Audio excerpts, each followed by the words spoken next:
Defining Duke, an Xbox podcast, is brought to you by Squarespace. Squarespace has all the tools that we need, that you need if you're interested in that sort of thing. And that's all thanks to the Fluid Engine, a next-generation website design system from Squarespace. So it's never been easier for anyone to unlock their unbreakable creativity. So what are you waiting for? Head to squarespace.com for a free trial. And when you're ready to launch, go to squarespace.com/Duke to save 10% of your first purchase of a website or domain.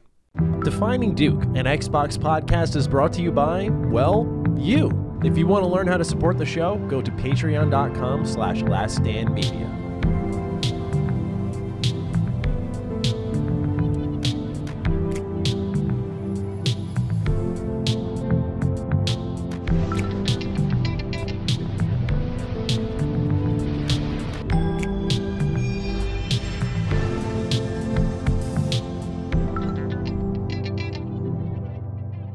Salutations, everybody. It is Maddie here today, and welcome to episode 149 of Defining Duke, an Xbox podcast. Today, I am joined by Commander Cog. How are you today, sir? I approve this message in the Citadel. What's going on, man? Busy, man. Traveling. This is one of those times where I miss being home consistently. Because I feel like I've just been up and, going a while. So I got one more week, and then after that, settle down. I'm going to take a week off. It's the birthday week next week. And I'm just taking it off and just kind of settle in, you know what I mean, kind of thing. But other than that, hanging, not much gaming as I want to. I've been living on my Ally. I've been living on it. So we'll talk about that later. But how you been, man? What's going on? Doing all right. I'm very excited about my shirt today. Normally, I don't call attention to it, but I'm very excited about it. I went to a thrift store and I found a Hunter x Hunter shirt. I found this Under Armour dry fit NASA shirt, and I was like, that's unique. I don't know if there's a line they did or if someone at like a particular occupation just left this there, but I was like, I'm snatching that.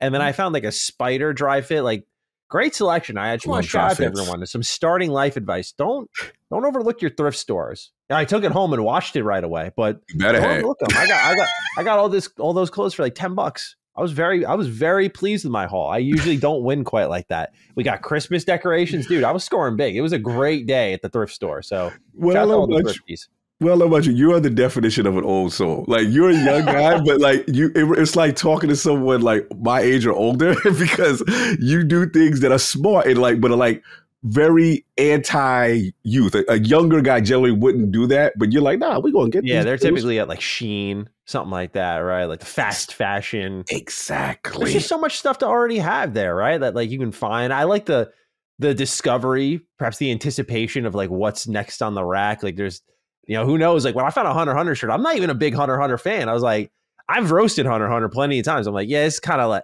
mid a lot of the times. It's also really good a lot of the times. Like very hot and cold, but when I saw it, I was like, "What? This is here!" Like, oh, I'm absolutely taking this, right? So, good feeling making those. That's fire. That's fire, and I love dry fits, and I like that the NASA connection. I wonder if they had like some type of collaboration. That's I don't know. It was kind of put me in a Starfield mood too. Yes, NASA. That's where I'm at. Ace. I was like, this kind of fits for Duke this week. I'm gonna make it work. I was coming home from the gym. I was like, I'm gonna make this work.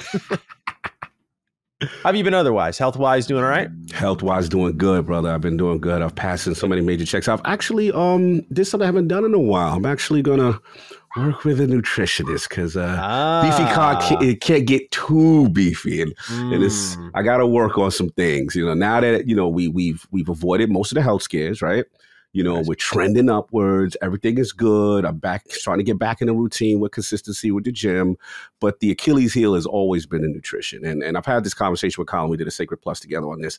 And the problem with me is when Cog gets hungry at night, and if there's not stuff readily available that's healthy, Exactly.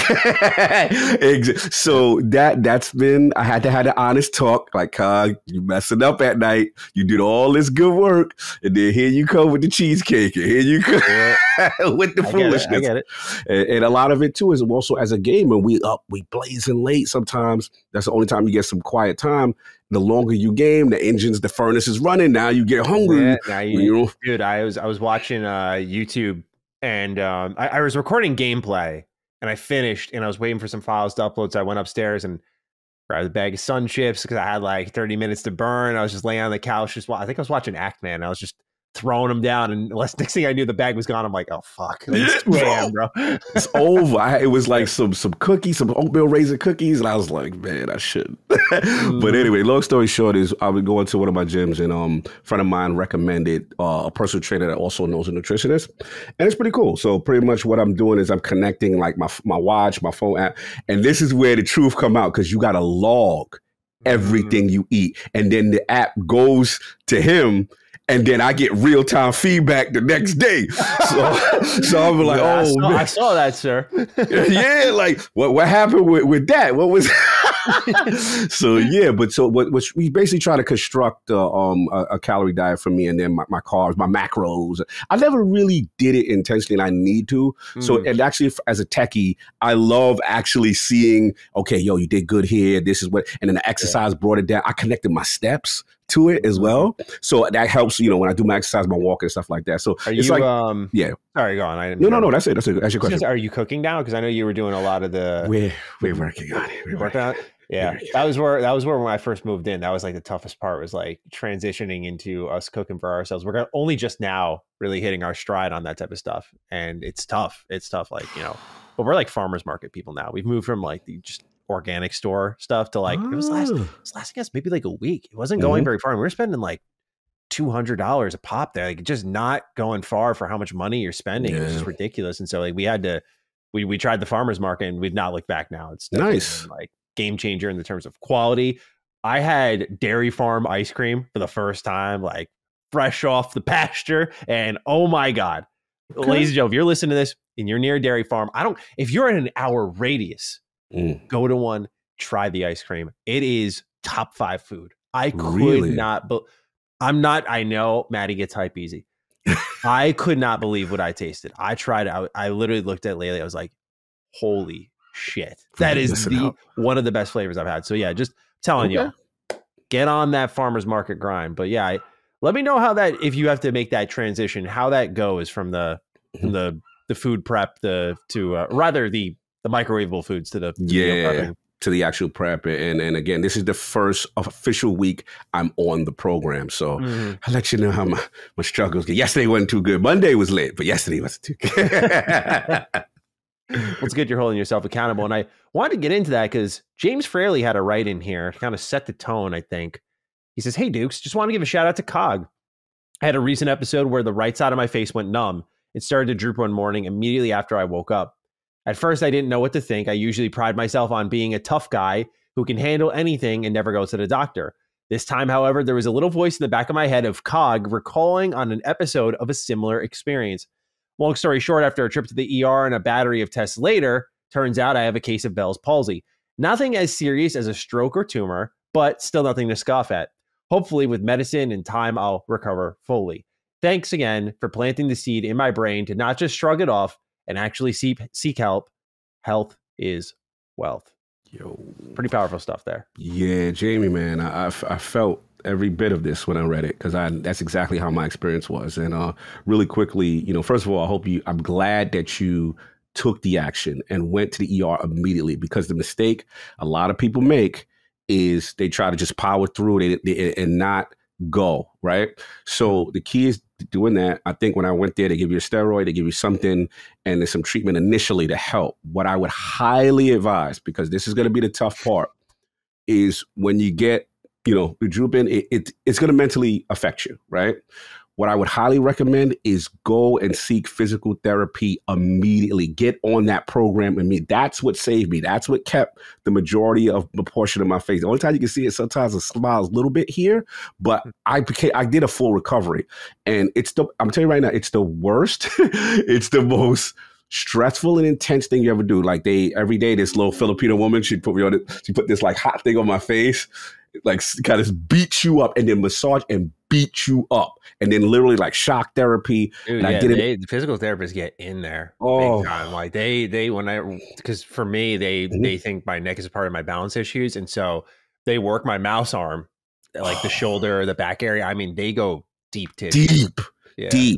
3 times a week. And the key, again, don't give up, stay consistent. And then what she told me, she's like, look, you're going to hate me, but I want you to recover. I want you to get your face proportion, everything right. The other trick I would tell you is chewing gum. Oh my God. When you're not at therapy, chew gum every day. Work those muscles and get it back. Because the mistake people make is they wait too long. And then even though they've recovered, you don't get your symmetry back. And you don't want that. So, and the other thing is this being too exposed, it could get stuff in there. So I'm with you, brother. Fight any advice you need. I've been through it. It's the scariest thing I ever had in my life, but I got through it. And LSM fan, Rumble the Duke, send him some love, man, because I know what he's going through. It's a tough one.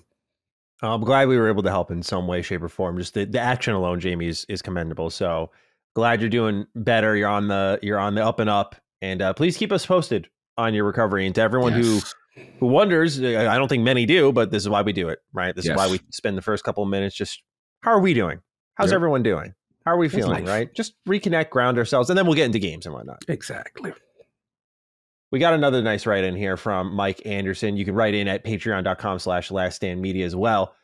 Hi, gents. I've been a listener since day one and proud patron, but never completely made it through an episode. That's not a knock on the Dukes. It's my ADD pulling me towards music, audiobooks, etc. However, I started last week's episode as soon as it dropped and never stopped. No comment in particular, boys, just that the chemistry between the two of you and the flow of the conversation has definitely reached S-tier status. Anyways, just want to let you guys know that I can listen to how well Maddie feels about the booty and Cog's pure pepperonis all day. I enjoyed last week's episode so much, I decided to write in for the first time kind of day. Thank you, Mike, for taking the time to listen. Certainly, there's a lot of podcasts, especially on our network. We got a lot going on over there, a lot of great content to listen to. So we appreciate those of you who maybe even have a lot of other options listening to us. Thank you. Exactly. Much love, man. That made me smile. Much love, Mike. Love the energy. And like I said, being my bro in the realm of the Dukes, that's what we do. So I'm glad that you're feeling the vibes. Yeah, and we've actually done 3 episodes of DDU in a row over on Last Stand Media's Patreon page because we did a bonus one to make up for the one that we missed when Colin did the impromptu Q&A for Sacred Symbols Plus. So we have part 1 of our Starfield spoiler cast. We have a Lies of P spoiler cast. And then I did a Q&A because last minute, thank God Micah reminded me last minute because I thought we were good. And she was like, no, you got a DDU. I was like, I'm not going to burden Cog with this one. I'm just going to do the Q&A. I'm going to handle this. And it was my scheduling error. So yeah, that was all handled. A lot of great questions. So I got asked about things from the game, naturally everyone's favorite topic, to religion. We talked Fallout, of course. We talked about a lot of fun things, wrestling, just a lot of great questions. So I appreciate those of you who are tapped in on an extra level and have those sorts of things to ask us. We appreciate it a lot how closely you all listen. Yes.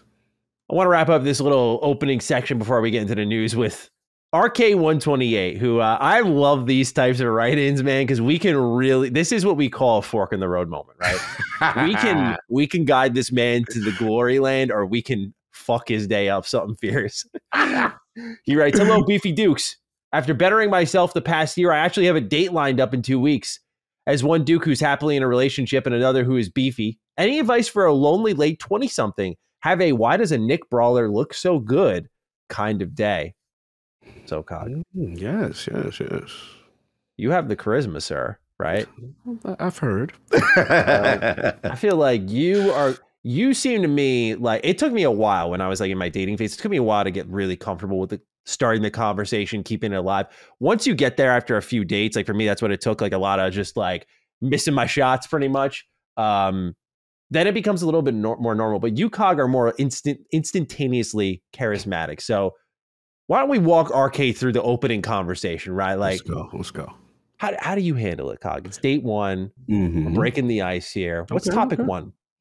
Topic 1, you got to start with how they're doing. How's your day? What's been going on with you? You know, that kind of thing.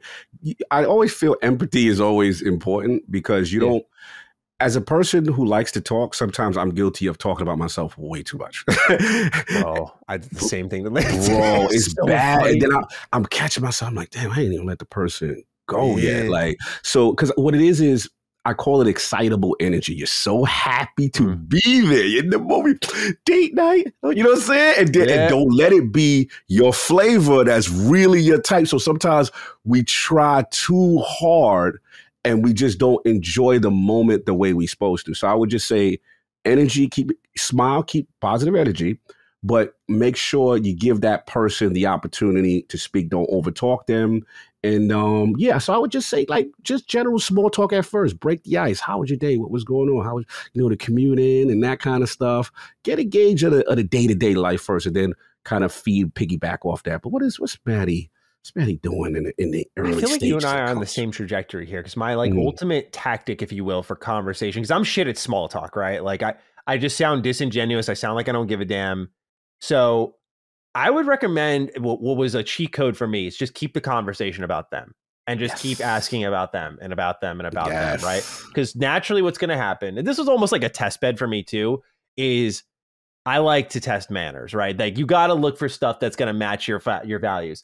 Are they going to ask how I'm doing? Because anyone can talk about themselves, right? Preach. Set yourself up. See if they return fire, okay? Like ask away, like, oh, you do this for work? And oh, what's that like? And how long have you been doing that, right? Keep digging and see if they fire back, right?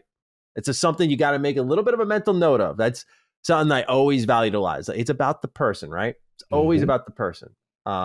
Otherwise, it's funny. I was thinking the other day, I was like, if I were ever single again, I'd be so screwed. Like, it's just so, it's a completely different climate out there now. Like completely different. Like when I first met Laylee, I was like when Tinder was just kind of becoming mildly popular. So it was like now everything's through e-dating, and the way social media behaves now, it's so different. Oh yeah. But yeah, I think it's important to just keep the conversation about the person that's there with you. Yeah. And from there, I think the conversation carries itself. Eventually, you just want to make sure you're in a position where you're not overthinking about it, and be comfortable with the silence. That's the other thing. Like, you can take a moment to take a drink, take a bite of your food. I don't know what you're doing for your date, but say you're at a restaurant. Like, that a big part of a thriving relationship is being okay with each other's company, and that you don't necessarily need to be gabbing 24/7. It may feel like that, but just be comfortable with a little silence, right? Like, and I think the rest will kind of unfold for you naturally from there.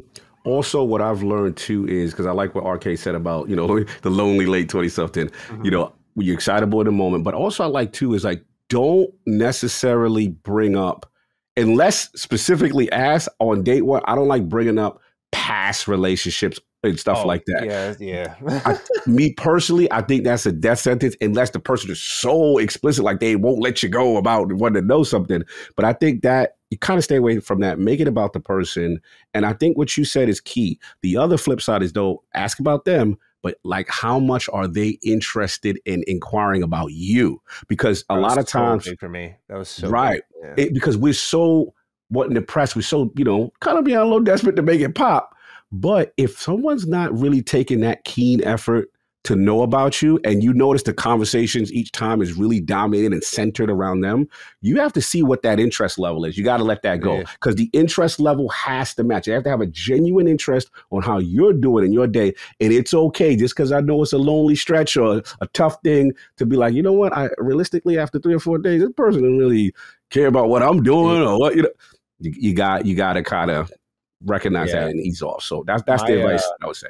My light switch moment with Laylee was, I remember, I think she was at work and she was texting me back about something I sent her way, and she was just telling me about her stuff. And she was definitely going overboard, but it was in a good way. She was like, well, enough about me. How are you doing? What have you been up to? I was like, that's love right? That 100% got to go all in now. Like 100% got to go all in now. No doubts whatsoever. Like, that's the shit that really matters, is that mutual interest in one another's day that goes beyond the physicality. That stuff is so important, because that's what keeps your relationship alive. You're going to spend 98% of your relationship just talking to one another, interacting with one another. You got to truly, genuinely enjoy the person you're with, and be desiring to know more and more about them. So mad. This guy.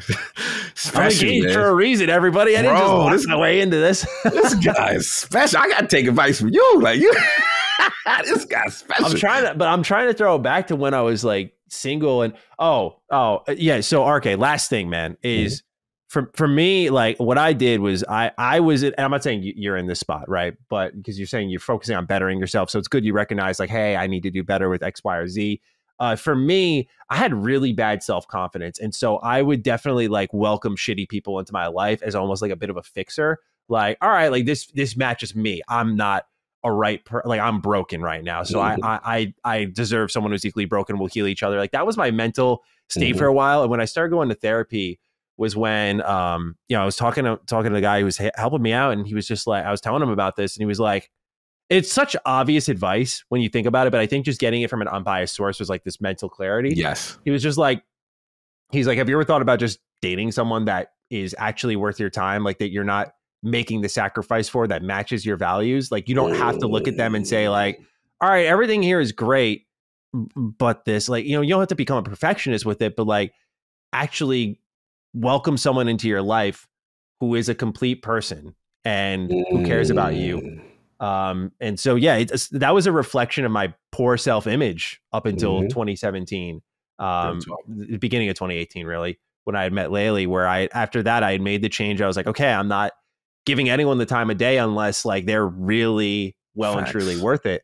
And I was lucky that timing would have it that the next person I met after all of that, like I was in a kind of a semi-abusive kind of relationship emotionally, and from there I got out of that. I spoke to my therapist, and then I met Laylee, and that was it. I was like, I got very lucky that my patience didn't have to get tested far beyond that. But yeah, it was, that's the only thing I'll pass on is a lot of personal valuing yourself, that you may want someone in your life. And I definitely went through a long stretch of that. Like I was so envious of my friends in long terms of relationships. I was happy for them, but like I wanted that. And I definitely was like, man, when's it going to be my time? Like we had this running joke in my friend group that, it was three of us, and there would never be all three of us in a relationship at one time. One of us would be getting fucked over, dumped, cheated on, some shit would be happening, and none of us would be all taken at the same time. So we always dreamed like, let's all go out together with like our significant others. And so when you see like your friends thriving, you're like, man, like I want that too. Right. And so it's just a reminder to, if this doesn't work out, that's okay. That's totally okay. Right. You're going to find your person. You can't rush that thing. And I know everyone says that, but it's really true. Like you gotta, you're welcoming in your personal growth. And at the very minimum, each date is an opportunity to grow. Each date you go out, you meet that person, you learn a bit about them, you learn a bit about yourself too. What could I have done better? But don't get down on yourself, because for me, I used to legitimately say I was cursed. Legitimately say I was, me and you similar. Oh, dude, it was so bad. I mean, yeah, I ran into some bad cats, but I mean, it was definitely like one of those things where I was just, like I said, going for shitty people and blaming myself because I felt like I wasn't doing the right thing. So enough about me, but yeah, that's just the last thing I got to say, RK, is that, don't blame yourself at all. Unless you really fuck it up and like you say something belligerent, don't blame yourself that if it doesn't work out. No, you cooking. Well said. Build yourself first as well. That is huge. Yeah, because abusive, we could be very hard on ourselves. This episode of Relationship at the Dukes is brought to you by. I love this sort of stuff, man. It's good. I love this. If people have watched my YouTube channel for a while, there was a period of time I tried to mesh the two. Like I tried to talk over gameplay about like life problems and all that stuff, and just give more like advice to people seeking it. It was definitely a weird blend, and I did it only like extremely occasionally, but I thought like, you got the platform, you may as well do something to help people out. But I mean, I don't do it as much anymore because I've just realized people want that separation nowadays. So I love doing this type of stuff. Yeah, I see. Still sage advice. I know. You have to set up a hotline. I'm going to be calling you. You got my number. You're always available. I'm calling you more. All right. Shall we get into gaming news, sir? Get to the game. Let's get to the game. All right. Got a lot going on here in the world of Xbox. We'll begin with a quick one here with MachineGames. Outlet Game Reactor has revealed that MachineGames, which is located in Sweden, has opened a brand new studio in Norrland. I just thought this was noteworthy as they continue to scale up, and they're working on Indiana Jones. Who knows what's going to happen with Wolfenstein 3. That this team continues to grow and just in complete secrecy, by the way, like complete secrecy. They did the machine expansion for the new Quake 2 re-release. Like they've just been working on that. So they're doing things. Things are happening there. I can't wait for them to get their moment in the spotlight, though, because I'm very excited to see what they've been cooking for so long and so quietly at that. But any thoughts on a new studio here for MachineGames? Yeah, super excited for them. I love MachineGames, and new studio equals new jobs and opportunities, and I like that. I like that for people, and especially for a quality studio like Much that. needed So, this year. exactly with everything that's going on. We got more of that. We got more of that. So we'll yeah, salute the MachineGames, and like you said, I cannot wait for them to start talking, so we know what they're doing, and obviously Indiana Jones and anything in the Wolfenstein variety. You know, whatever you do, whenever you're ready, we'd be we're waiting. What the fuck? Exactly. We're waiting. We're ready for it.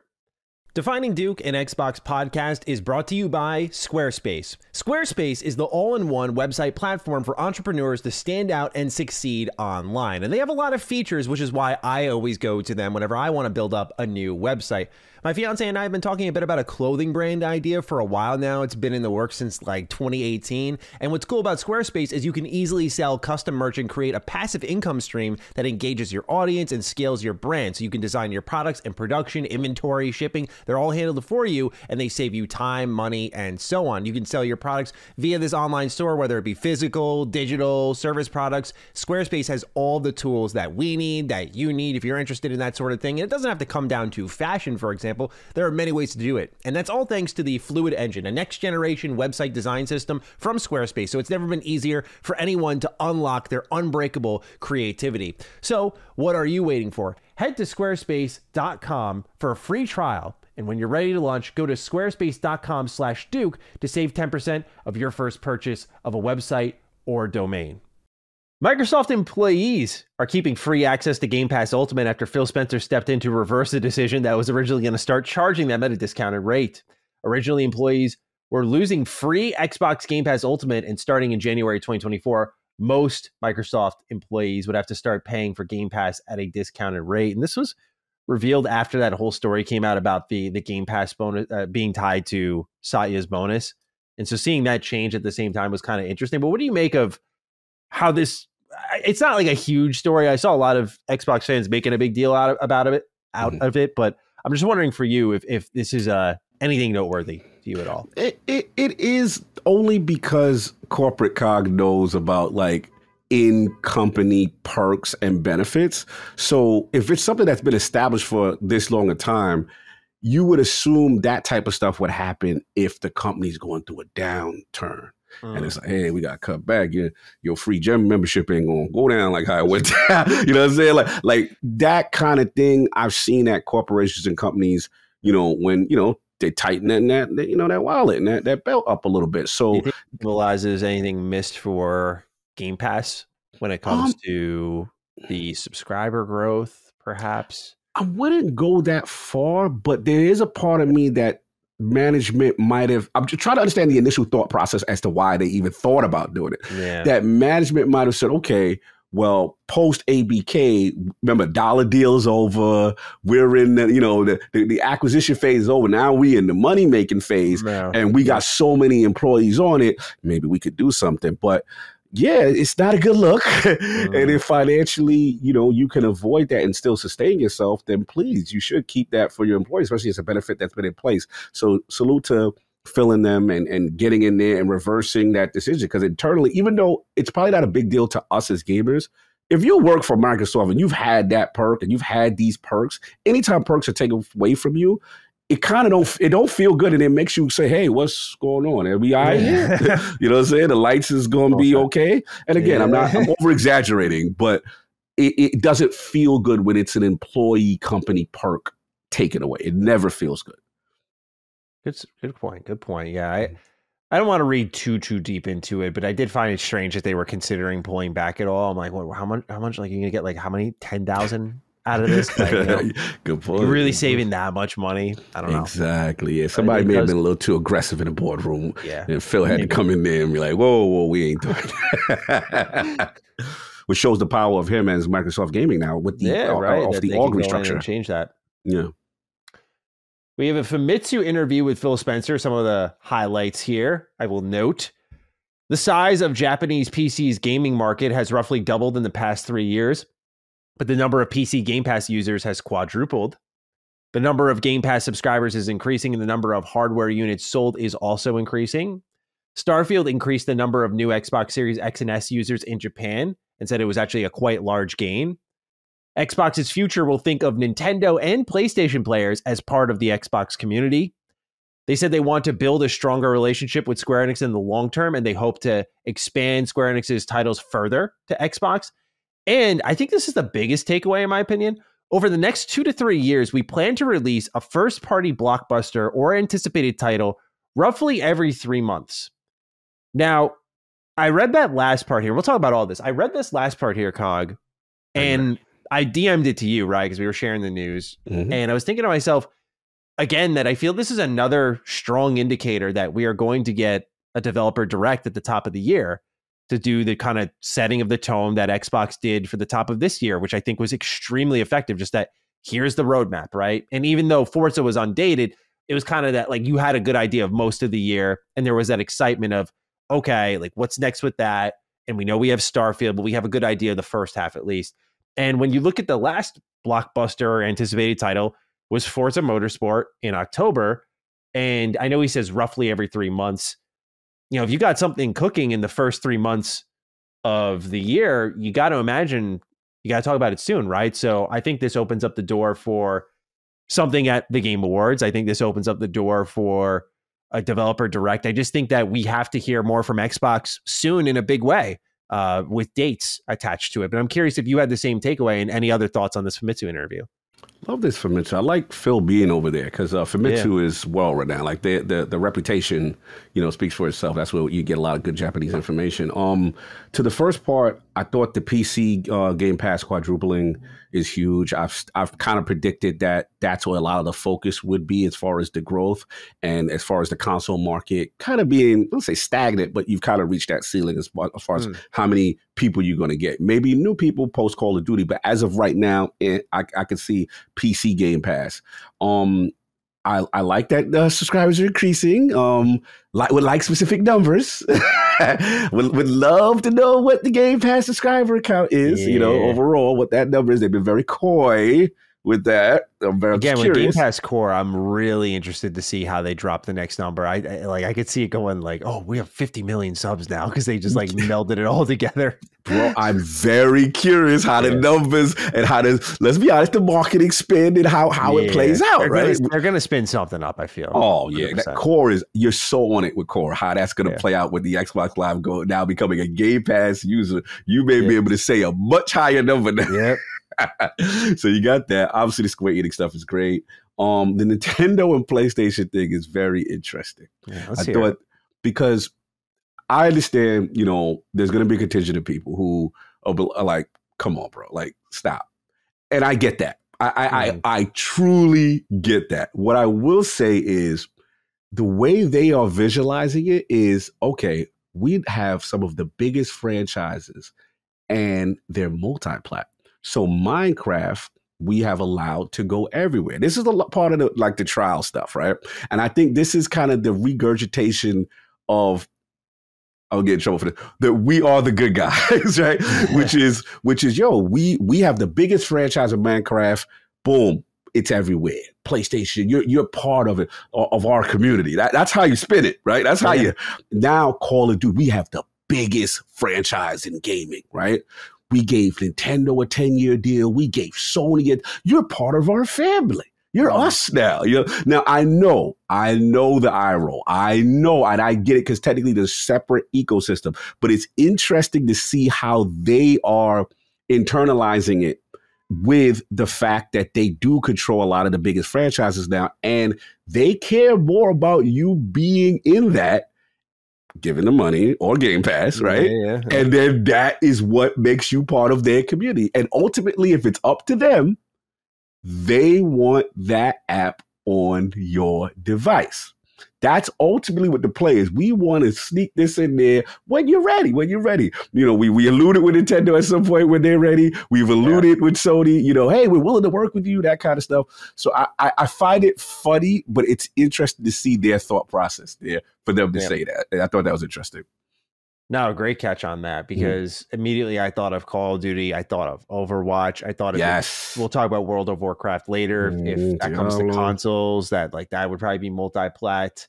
It's very interesting to see how they're spinning it more and more. And I think the goal is, as we've said a million times, so I don't need to go on, is getting that app on those systems, and I think it always starts with Nintendo. What did you make of Starfield having such global appeal that they say it increased the number of users on Xbox Series X and S in Japan by quite a large margin? Again, I would love to see numbers on this because large numbers in Japan's are in like the singular thousands for Xbox, which would be saying something, right? That would be saying something better or worse, but I would love to know how much, right? I'm not expecting Phil to just have the data off the top of the dome, but I would love for this stuff to be released because, Japan is something that we focus a lot on here on Defining Duke. We care about the region a lot. We want to see Xbox have a really big footprint there.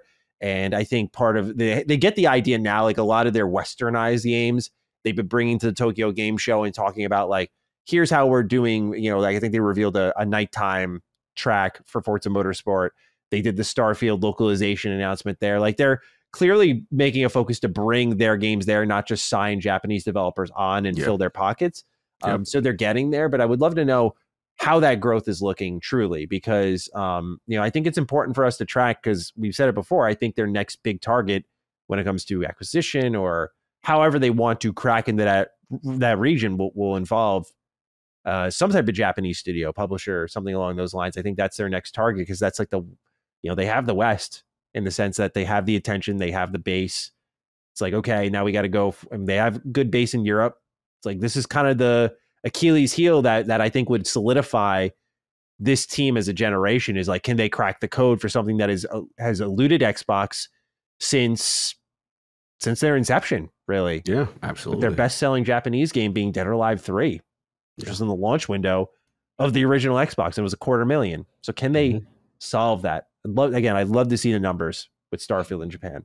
Absolutely. And for me, Starfield does represent a huge IP for them in a different way from an international appeal. We saw in Europe how, it was done in tying in conjunction to console sales. Now, obviously, to your point, we don't know the numbers in Japan. So what is that relative towards? But it's definitely an increase. I just look at overall that Japanese gamers are interested in it. I thought it would be stuck in just the Western bubble, kind of thing. Starfield seems to have that kind of appeal. So yeah, I would love hard and fast numbers though, to be honest. But we can't deny. I mean, again, still looking at it, top 10 most played on Game Pass. I mean, on our Xbox still currently, and we're in November now. I mean, we're way past the zeitgeist window. Like this thing should be sliding out, and it's still there, top 10 with next to heavyweights. I'm just curious to see, like I said, more specific data on that. Yeah. But nonetheless, another testament to just how successful Starfield has been for Xbox. And when it comes to the Square Enix relationship, just another recommitment to all of that. We had a write-in here from Sean Mason who says, "Greetings, Dukes. I've been greatly relishing my experience with Star Ocean Second Story R. The art style, music, mechanics, and gameplay are truly exceptional. However, it's hard to shake the feeling that Xbox users are missing out on a real gem. Considering the improving relationship between Xbox and Square, is there a possibility of this game making its way to the platform in the near future? And could we even hope for it to be available on Game Pass?" Best, Sean M. And I'll talk about Star Ocean extensively in the What We're Playing section, but yeah, this game is fantastic. Really impressive effort from Square Enix, and it is a shame that Xbox users don't have their hands on it. I mean, Xbox has been missing out on those weirder kind of gems. Like, it sucks that they missed out on Battle Network Legacy Collection. That sold over 1 million copies without Xbox. That's crazy, right? Talk about missing out, right? So I really want fans to be able to experience this type of stuff, and I hope that's what it means, Sean. I do feel that Star Ocean, I just target the pixel art games as like the easier to translate over ones that maybe are not as contractually bound as a certain series that begins with an F. So I feel like that's where I'm in my comfort zone, like many others, of like, we already got the Octopath 2 Traveler. Octopath Traveler 2, I'm crossing my words up something fierce this episode. Confirmation. And it's not coming to Game Pass yet. So I feel like Square Enix is going to try to sell it first and then Game Pass later. We know the mercenaries. We know what they're going to do. Check energy. They'll do Game Pass eventually. But I don't think it's always going to be day and date for all of the new ones. I think they're hoping to build the relationship. Xbox builds the Japanese footprint and people will buy them, not just download it on Game Pass. No doubt. Shout out to the homie Sean Mason, fellow Mets fan. We got a new manager. We got to see how it's going to go. Yeah. How are you feeling about that, Mendoza? I don't know yet, man. I don't know how to process right now. I'm like, I'm still in a funk over how it went down. Another rookie manager, but it's like, you know, I soured on Council immediately when they started talking about like this dude, like in the news, it's like he's holding out to see like who's gonna pay him more. I'm like, bro, you haven't even won a fucking championship. Get out of here. All right, get out of here. Watch, he'll go win with the Cubs now. But I saw that. I was like, nah, I don't want him. So with Mendoza coming over, I'm like, okay, he knows New York. Like, it's true. Apparently he can do Spanish as well as English. Oh yeah. We get that benefit. Like, he's a good fit, but I don't know, man. I'm too hurt right now. I'm hurt. I mean, this could be the gem, right? Mm-hmm. But I'm still hurt over how everything went down and what was promised and did not happen last year. So that's where I'm at. But I want to give him a fair shake, and then obviously New York chops and some experience. But we'll see. Like Rojas. Yeah, Rojas was bro. Let's not talk. So fucking bad. Let's not talk about that. But to Sean's question, Famitsu interview, to Sean's question, I think that it will come. Star Ocean. I think that I'm not worried anymore. Surprisingly, with Square, I'm not worried anymore. But as far as your overall question with the Famitsu, I love to see Phil over there and answering those questions and having his presence again. It's that visibility, what I consider the boots on the ground, the commitment to the region. I love it. And each year, we talk about it getting a little better, and I love the commitment that him and Sarah Bond there. Agreed. Yeah, I'm not worried as much either. That public, it's because it was so public facing, and what was being said, like it was a statement, right? So I'm keen to see what comes out of it. I really am, and maybe that'll be part of that developer director, something along those lines. Alan Hartman of Turn 10 has been promoted to Matt Booty's former position as head of Xbox Game Studios. Alan served as the studio head for Forza from 2005 all the way to 2001 until he was promoted to corporate VP of Forza and Fable from 2021 to 2023, and now again has been moved up to head of Xbox Game Studios. So a lot of people were wondering who is filling Matt Booty's shoes. Now we know who. So he will be overseeing not just Forza and Fable anymore, but all of Xbox Game Studios, replacing Matt Booty. Cog, what do you make of this? This is definitely an Xbox vet, overseeing Turn 10 for 15 years, longer than that, technically, if you include Forza and Fable as his part of his promotionary work. So what do you make of this new face, if you will, sitting in the seat of the booty?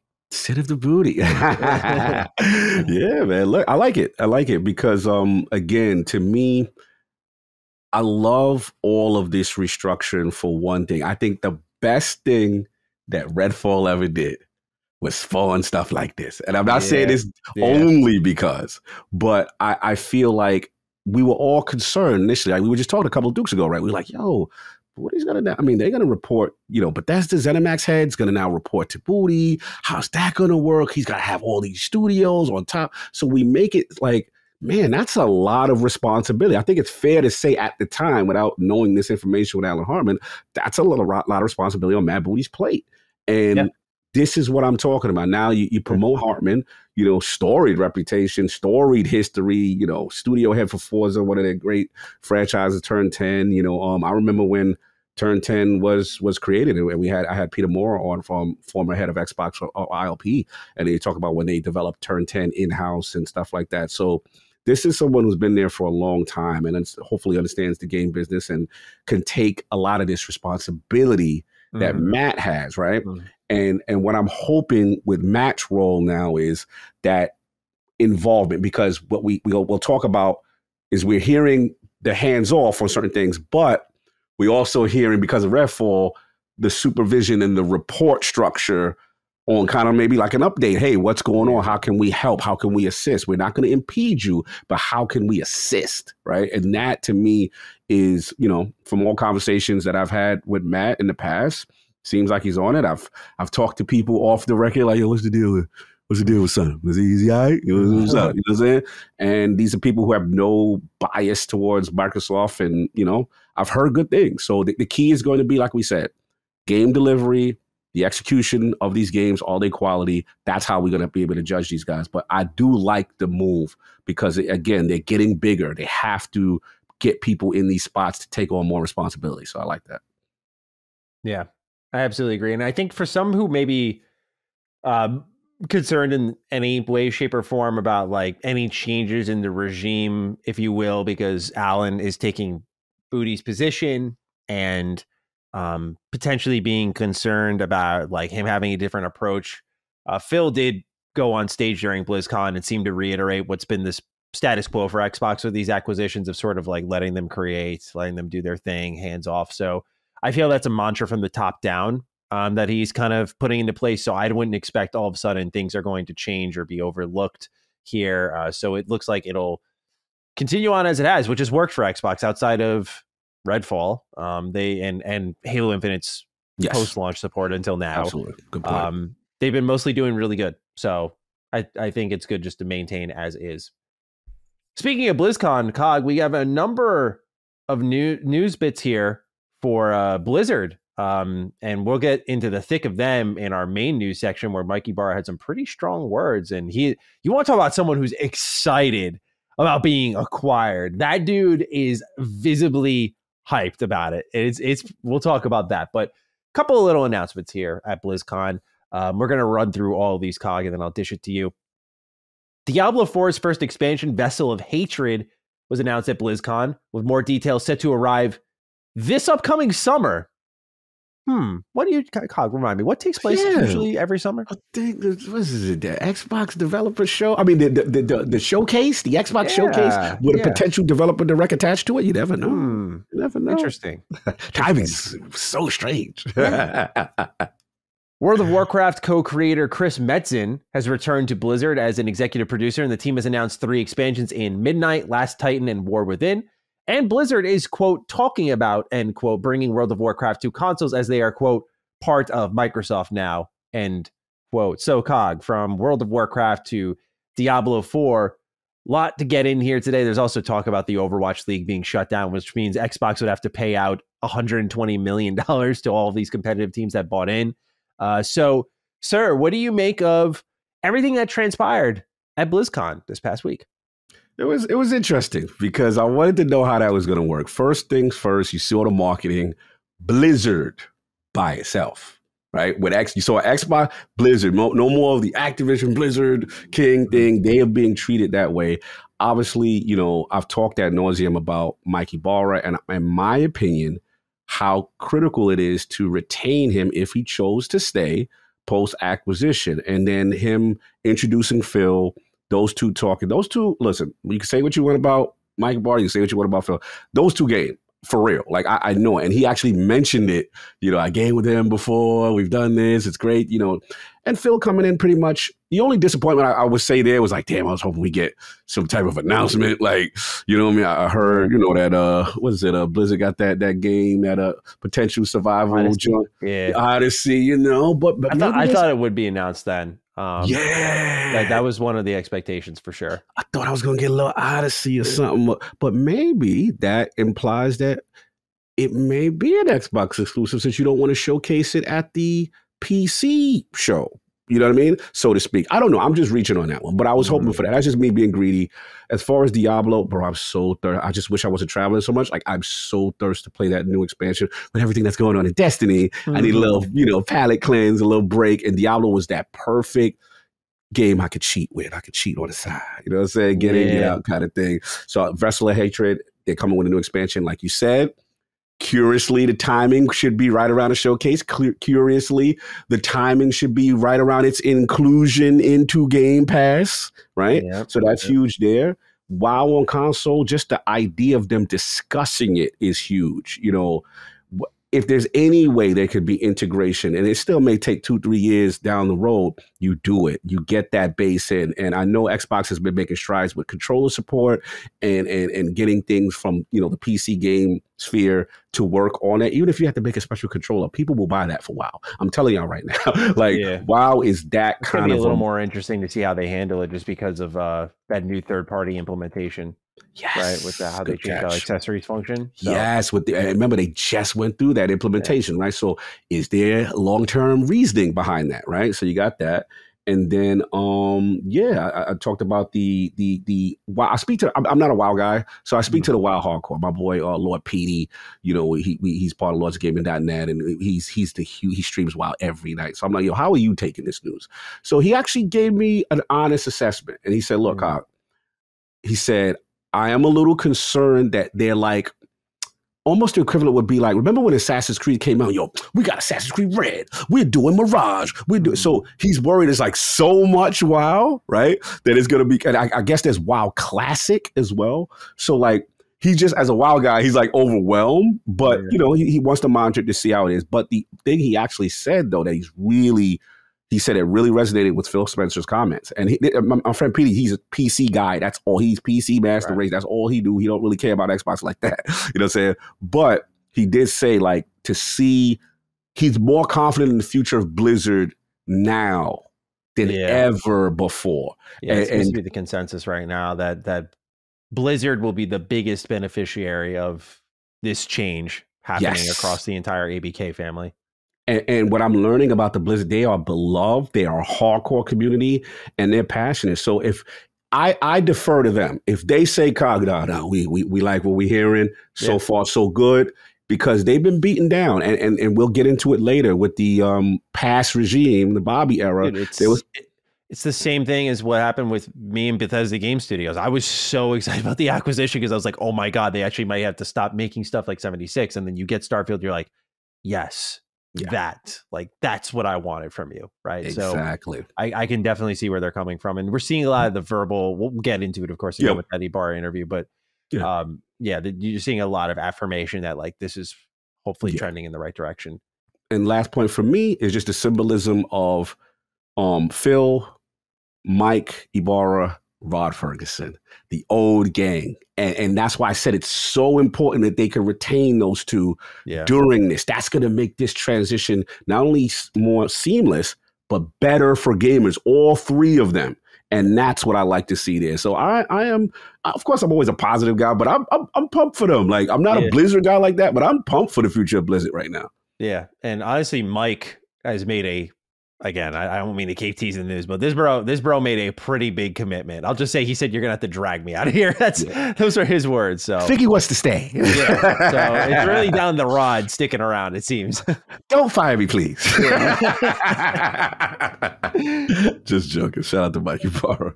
Otherwise, I'm excited about the potential of World of Warcraft on consoles. I saw, I wish I remembered the name of the expansion, but I saw a cover art for one of the expansions that they did.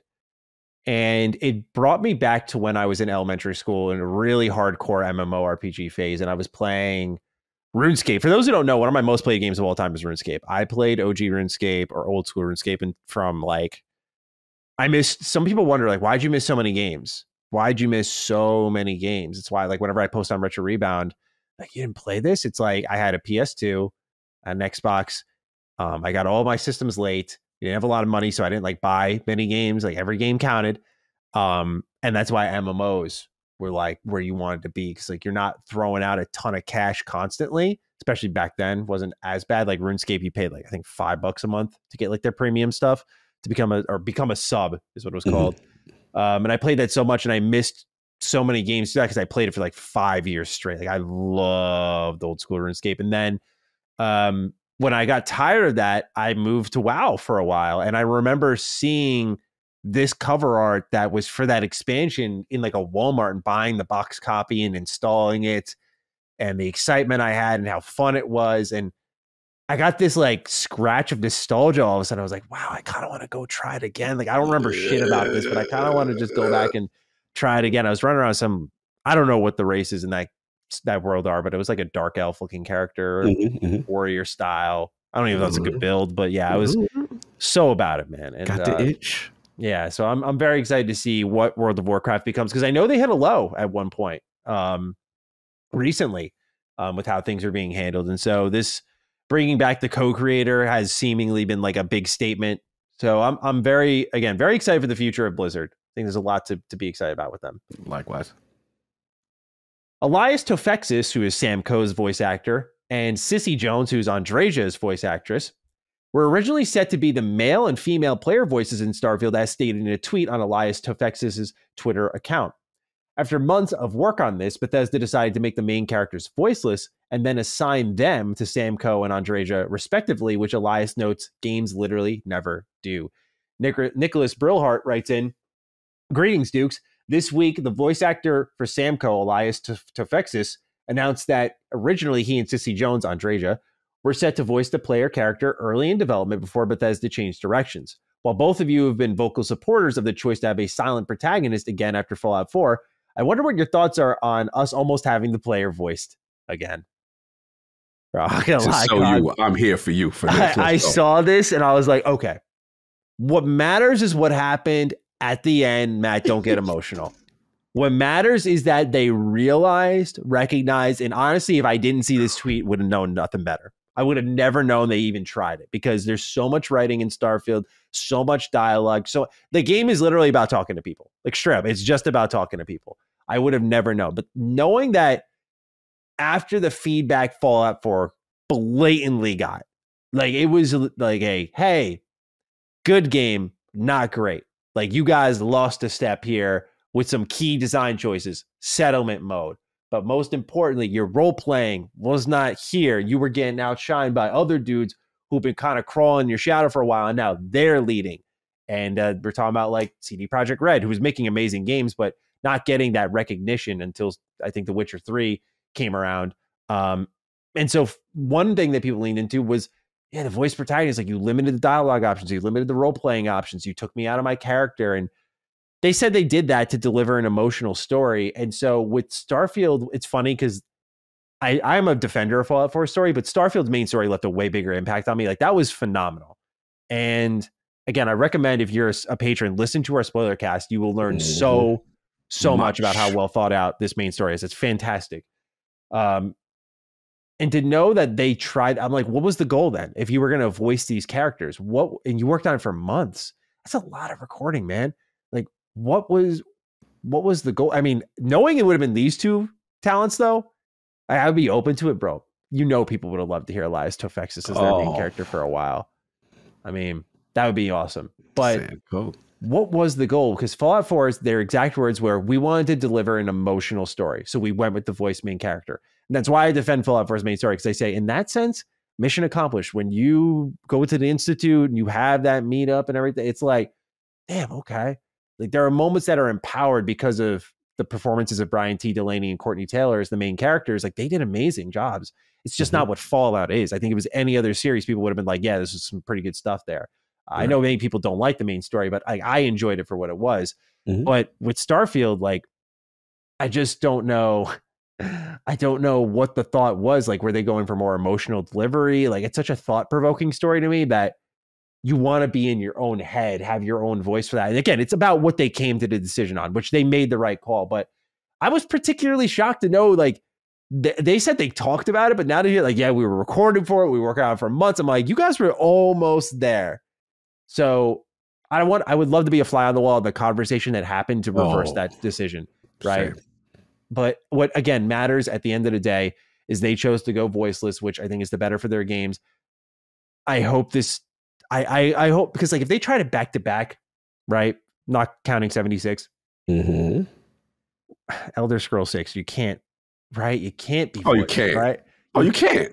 It's never been voiced, right? But neither is Fallout. And I don't know, man. So it, not concerning by any means. Just like, I hear it, I'm like, okay. I thought like you admitted, like, there's an interview I covered on Mr. Matty where, like, Todd Howard's like admitting we didn't do everything right, like blatantly saying like we didn't do everything right with the main character being voiced in Fallout 4. Like, that probably wasn't the right call. I'm like, okay, seem pretty aware. So your question is, why was it even started to begin with? You know what it is? I think I might be playing just devil's advocate for myself at this point. I think what it is I got to recognize, like, this is AAA. Like, these guys have so much money flowing into this project. They get to prototype shit like it's nobody's business and really figure out what they think works. So they can do something like this, voice part of the game, and go, nah, we're all right. Like, that's it. Just how much was that? Like $250,000. Todd's like, shit, that sucks. All right, yeah, we're not going to do that though. This is not for the better of my game. And I mean, that's where it kind of blows my mind. I'm like, wow, they can just blow resources because either you just keep going so you don't waste money, or you don't let them continue working on the game and you save that money, right? So I'm glad that they did the classy thing though, and they found two extremely talented people who I think voiced the best characters in the game. By the way, just about to say, these are my two favorite characters, right? By far, right in this spot. It's so good. So I've talked enough. What do you think of all this?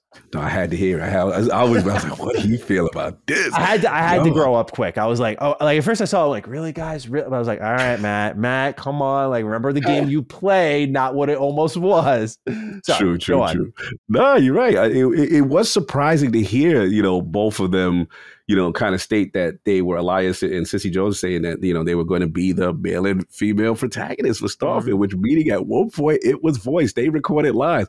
And thankfully, even though that decision was rightfully scrapped, and then those two moved into in my opinion, there's nothing more fun or exciting when I have Sam Cole with me or when I have Andreja with me, because my thing is, and I'll talk about it when I get into my games played again, is the insight and the inflection, and you care about these characters. They're so well done.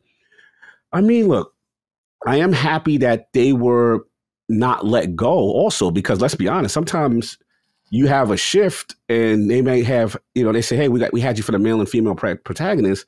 Well, we're going to go another direction. You know what?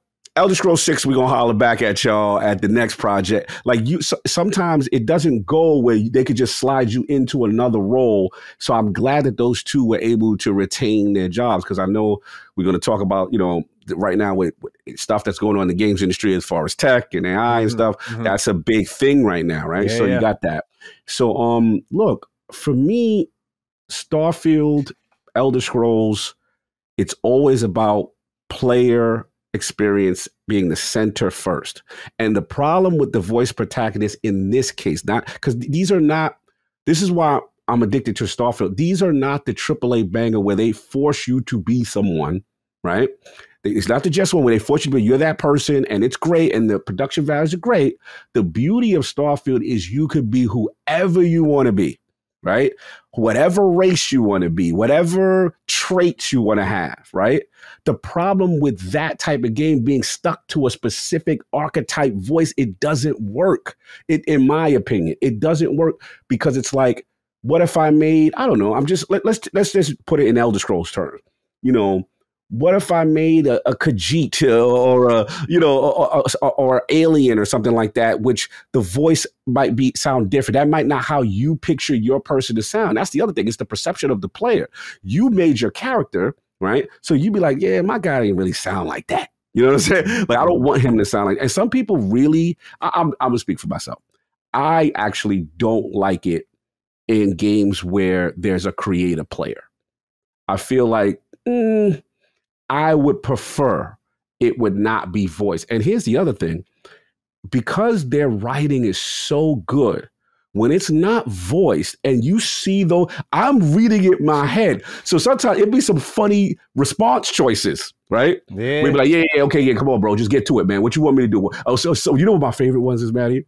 Where they'd be like, yeah, that's nice, but I like cash though. I like cash and credits. So what you gonna give me for like, to have it written and then I hear it the way I want to hear it versus someone, it's a difference to me. So I love the decision. I am surprised that they were that close, I guess, to, going this other way. But this is good information to know. I would love to hear the thought process of one of those kind of, developer directs of the making of Starfield and that kind of thing. It would be interesting.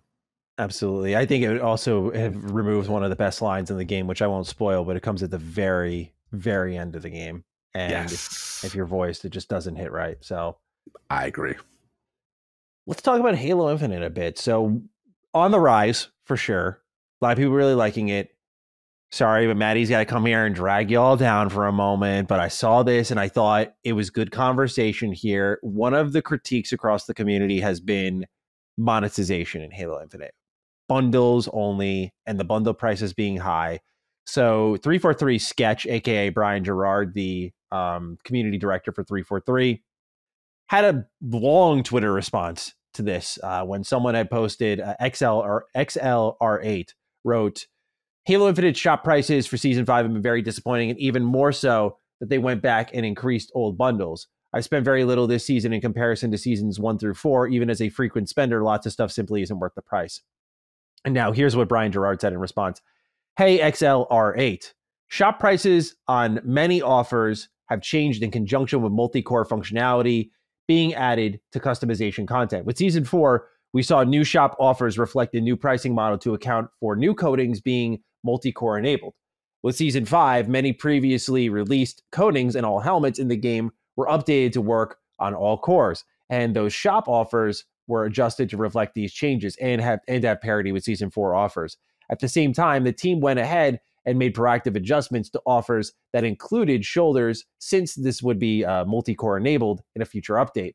It was a trade-off to try and front-load some of the work now versus just having a constant churn of shop pricing changes along the way. While many Season 1 through 4 offers have been adjusted, I want to be transparent that as more multi-core coatings come to bear, there are going to be more past offers that weren't included with the initial Season 5 adjustments that will see updates in the future. As a reminder, everyone who already owns these helmets, coatings, and shoulders will automatically receive multi-core functionality on eligible items as the changes go live in game. In the case where some offers are being displayed as a sale despite being the same price or even more than before, this is due to the underlying base price of the offer being increased. The current sale price is lower than the new normal price, but without that context, we can certainly see how it leads to confusion, perception of it being a bug or error, etc. I understand this isn't necessarily what everyone wants to hear, but I hope this at least explains what did change and why. So, Cog, what do you make of this explanation for Halo Infinite's microtransactions as someone who has spent some money in that storefront? your dusty armor from Season 1. Spent a little early. I haven't spent any, to be honest. So this is actually news to me. This is I played the update. It was really cool, but I haven't given them money in a long time. So I understand the multi-core, functionality and now it being split across different bases. But to hear it, basically this is how I read this, because I'm late to this situation. Is that people were confused at their pricing for whatever reason, right? People were saying, okay, why is this that? And people were feeling it's disappointing, as a person who, spends a lot on the bundles. And I think this is where, in general, live service games sometimes get themselves in trouble. And I think that whether it be the bundle, the lack of separation, Destiny does this, where it's just like 3 or 4 things and together you have to get it in this bundle. And why is it this price? I'll be honest, Maddie, I'm surprised they came out to discuss this. Yeah. So it clearly is a big talking point in the community. Salute to Brian Gerard for getting ahead of it. Mm-hmm. I don't know if it changes the sentiment as to how people feel about this. So, I appreciate the transparency, but the vibe I get of people are not happy about this. So I don't want to speak too much about it, only because of the simple fact that I really have kind of hard stance on not really rocking with any transactions for them until they earn my respect. That's where I'm at with them. And don't get me wrong, the new season is fire and I'm loving it. I'm just not willing to commit financially like that yet until I see that even more stuff that we talked about it for the grand comeback. Now, when the grand comeback happens, that's when I will maybe consider some skins. But where you at? I think stepping away from the a la carte stuff or not doing it at all is foolish. This one you can earn for free, so it's not a good example, but you can buy it too. They did a combat evolved armor. It looks, shout out to Ains, he posted it on his Twitter account. It looks so good. Like as a combat evolved fan, I was like, sick. We were tempted to hit the button. I was like, that's my favorite. But there are people who want specific items from these bundles, and they can't just get them. And that's how I took it. Sorry, continue. I understand what they're trying to rationalize here, but it's a poor business model. And if they want to do the number one thing here, which is make money in your free-to-play multiplayer game, you give us any option on how to purchase. It's that simple. If I want to buy a fat bundle, put it at a, quote, discounted offer for the bundle. If I want to buy just one weapon skin, the businessman in me says that you price the weapon skin in an area where I'm like, all right, it's $5-8, but the bundle's like 15. Okay, I'm gonna get the bundle. That's like better bang for my buck, right? And I'm not advocating for that, but like there are so many ways where 343 could make their money here, and they're choosing like the worst way that pushes players away. Even though Halo Infinite is fantastic, and you look at the game now and like it is great, like I've been playing it consistently, like what they've done with the game is phenomenal. But there are going to be people from the outside.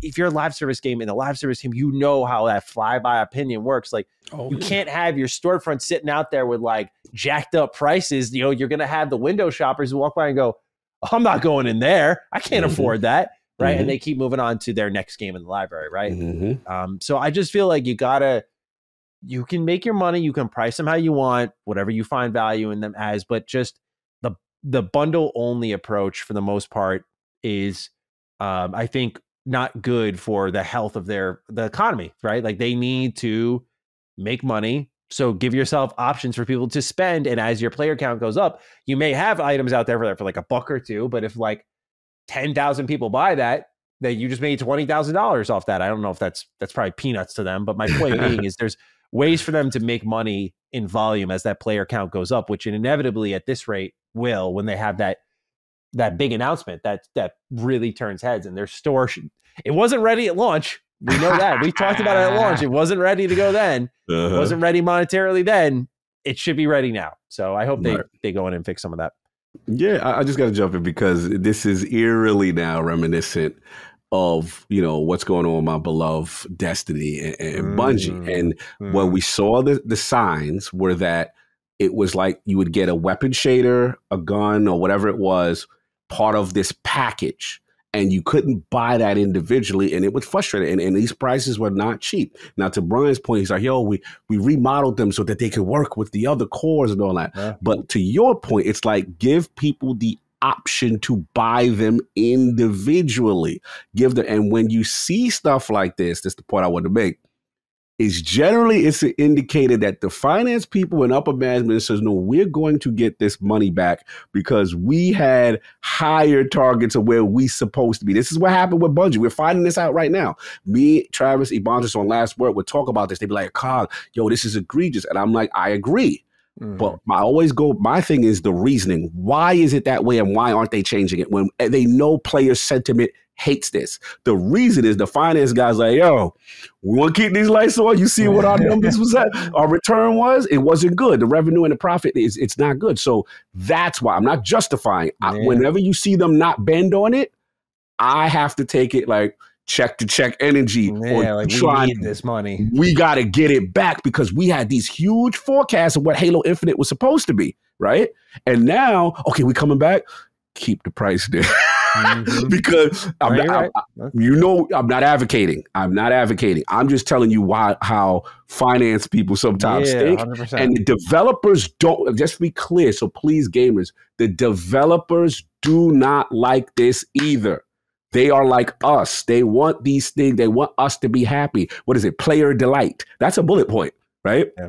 So when there's no player delight, they're going to go back to them guys like, hey, can we do it? But ultimately, upper management makes that decision saying, excuse me, Joe State, well, he ain't there no more, but whatever, you know what I'm saying? Like, whoever is still there, you're going to hold the line on this price. Yeah. And that's what ends up happening. So that's what we're learning through the Bungie situation right now.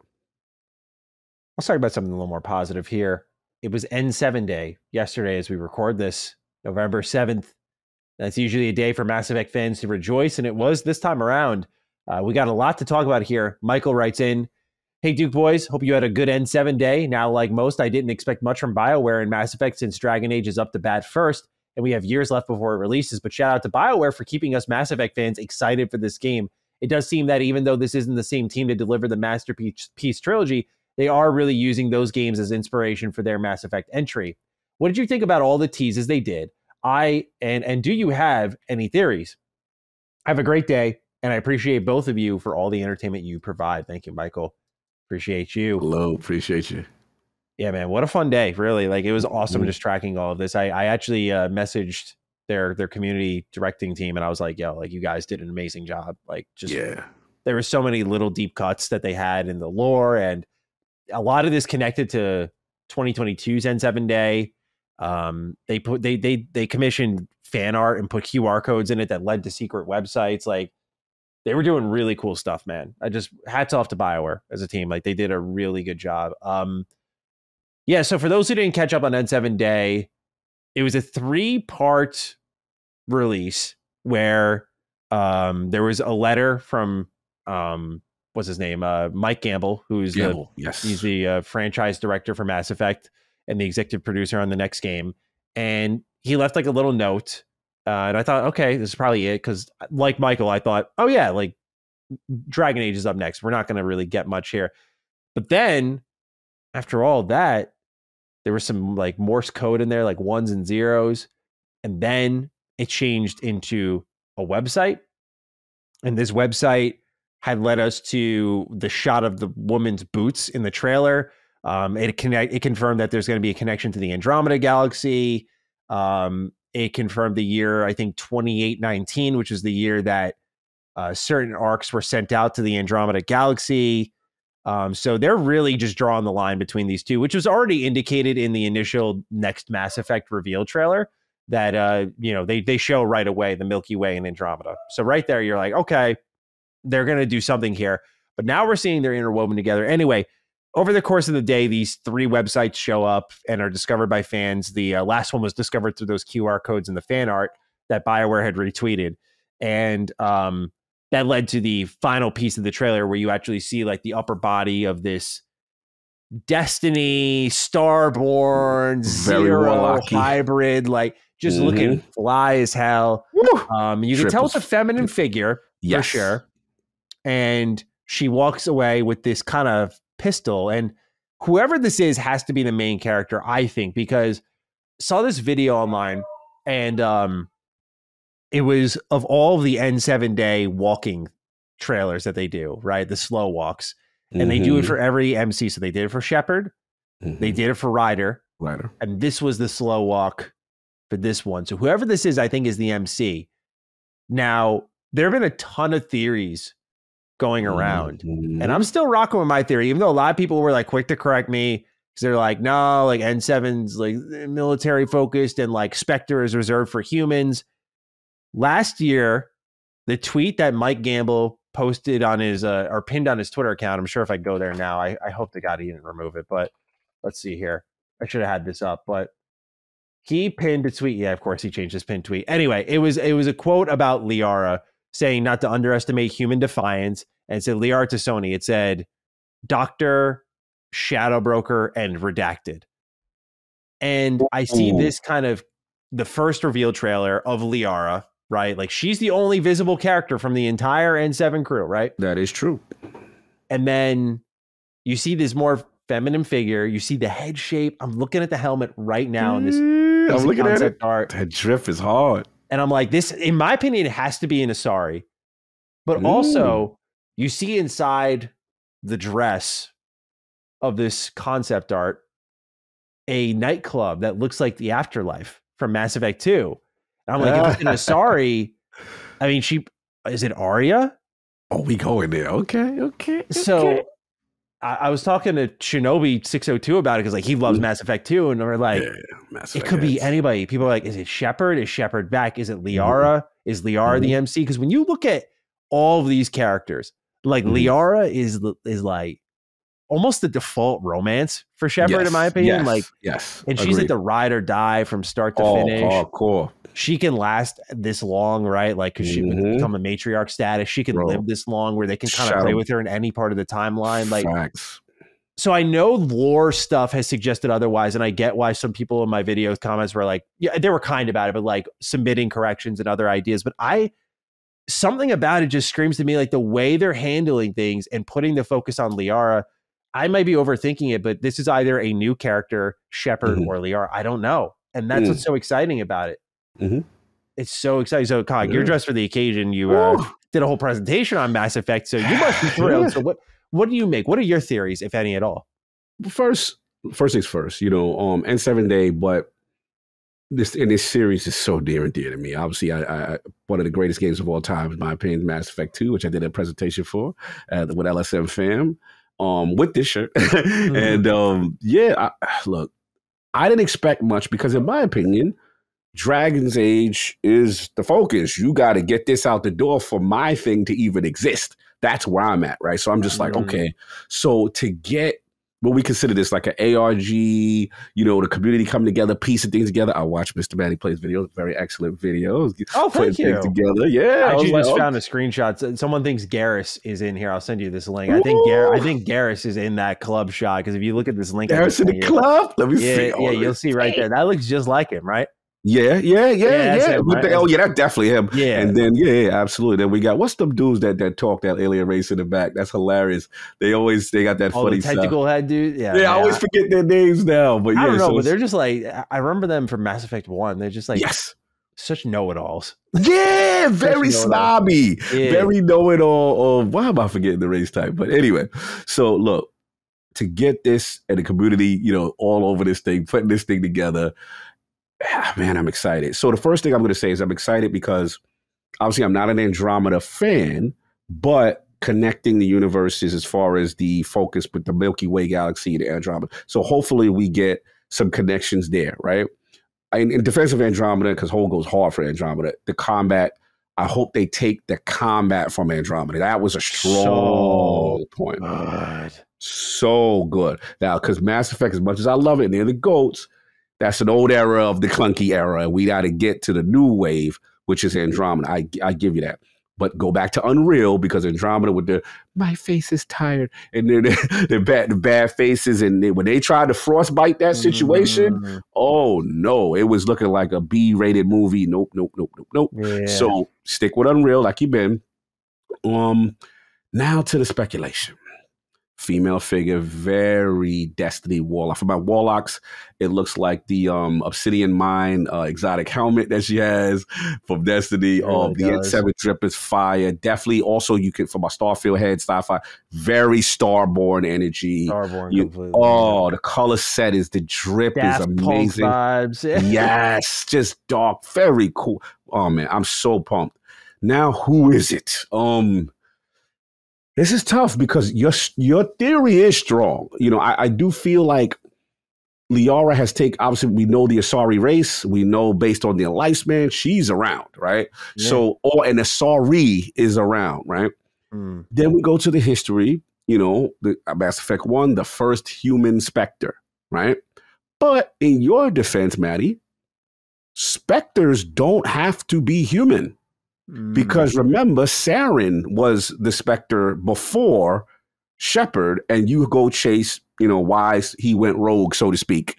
And that was literally Mass Effect 1 story. So it could be another race as a Spectre. You have a good theory in reference to Liara's, you know, involvement. She's been the solo focus of the first trailer, which was going up some snowy mountainside where it looks like a dead Reaper.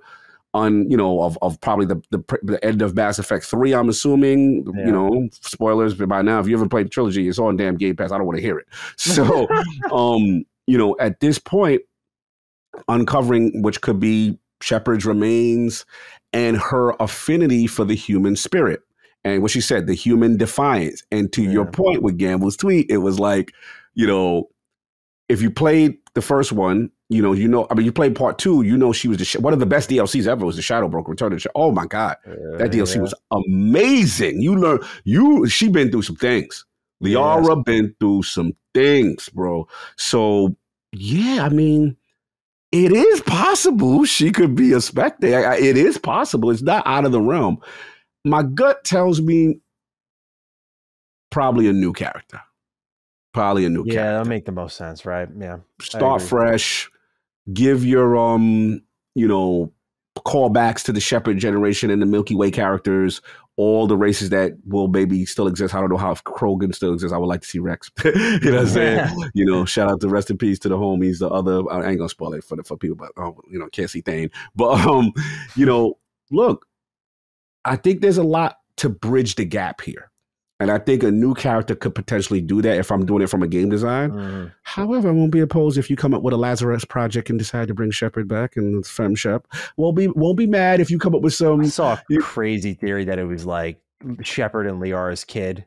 Like Just just really like going that. hard. Yeah. So that would be like Liara's relationship would be canon, and then okay.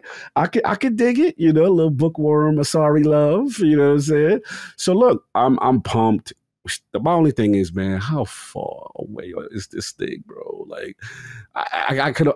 We've been waiting for so long, and Dragon's Age still ain't come out. So it's just like I'm trying to temper my enthusiasm, but I must admit, this was a dope community event. Great artwork, great design. I'm hyped up again, and man, BioWare, you can't mess this up, man. This is everyone's heart. So I hope the feedback and they're really going hard for this thing because I'm pulling for them, man. Mass Effect is literally one of my greatest games of all time. And I will just throw out there, there's this. I was kind of peeping some Reddit theories while you were talking, and this is a pretty deep cut one. This is definitely like, I'm just going to warn people, if you haven't played Mass Effect 3, you haven't gone through the trilogy, maybe skip through this all. So this theory is like, you got to hear it. Let me hear it. So remember how I said the picture looks like Omega, like the afterlife, right? From Mass Effect 2. And people were saying like the afterlife. And when you look close at some of the people in the images, it's people who might be dead. It's like, right? Is it like telling you like who went? Hey. Oh man, a lot of theories here, man. It's a really good theory, though. It is. The thing too is like you could tell all this stuff is well done because we could gain so much from so little that they've shown. Right? From so little, we could literally. I think BioWare. I was like, they did so much, dude. So much, bro. I'm hyped, man. I gotta chill. That'll get me to get another playthrough. Like I get too excited, man. So good, so good. Yeah, just very excited for it. I can't wait for them to reveal more. I know we're going to be waiting years, but you know they're doing a good job keeping the interest and the excitement and the engagement up. And the internet will blow up when they just fucking drop like an actual trailer. And last thing is that I think was gameplay. The trailer we got, because it said gameplay is not final. So might be our first gameplay look for Mass Effect 5. Well, whatever it is, that Unreal was popping.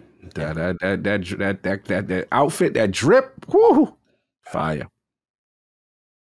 Let's go from one big story to the next. Bloomberg's Jason Schreier had reported that GTA 6 as early as this week would be revealed, with a trailer set to release in December. And since then, Rockstar has posted a letter confirming that a trailer will indeed be released in early December. Dirty Flint writes in, "Hello, Dukes. It's official. Grand Theft Auto 6 will have its first trailer next month. Do you guys think we will see it at the Game Awards? And are you excited? Have a great day and stay balanced, lads." Thank you, Dirty Flint.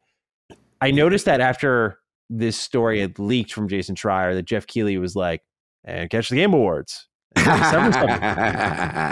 Everyone was replying, I'm like, "Bro, what are you planning?" So it's possible. I took note that Rockstar in their official post said the next Grand Theft Auto.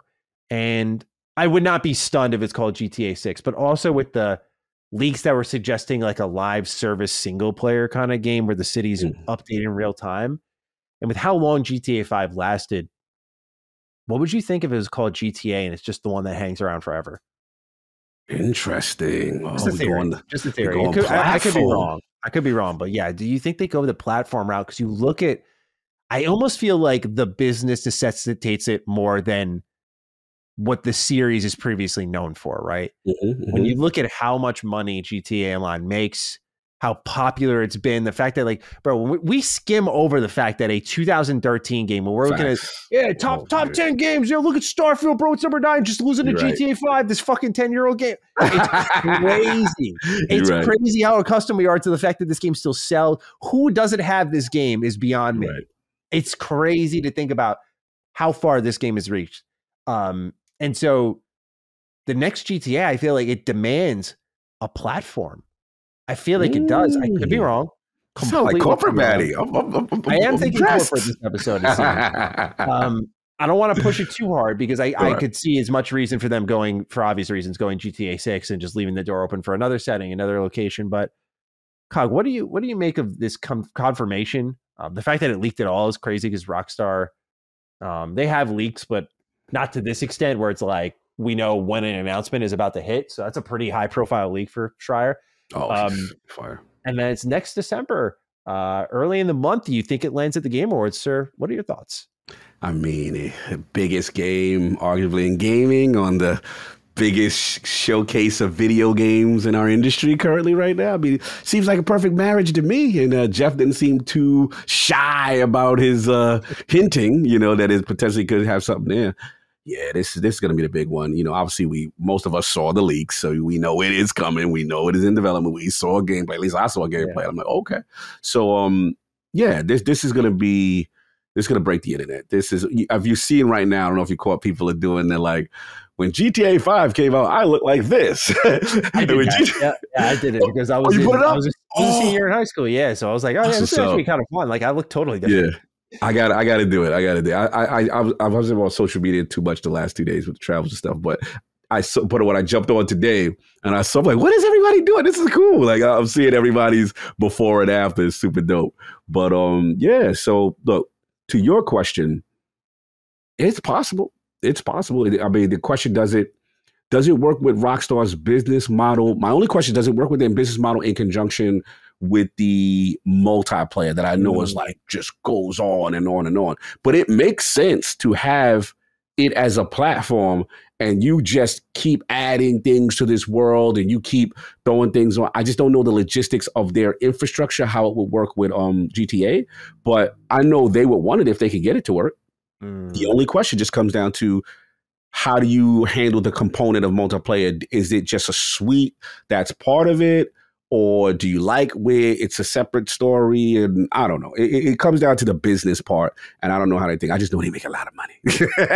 They make a lot. Yeah. And whatever works for them, that's going to be fruitful. They are going to maximize the amount. You said it perfect. We always gloss over the latest MPD, / Circana, I think it's what it's called now. Your mama named me MPD, you're going to be MPD to me. Yeah. But, you know what I'm saying? So for me, it's right. Like, we literally, it's like a common word. GTA is just, it's a mainstay. It's a constant. Every month to see this game into the year-over-year sales, monthly sales, and it's such an older title.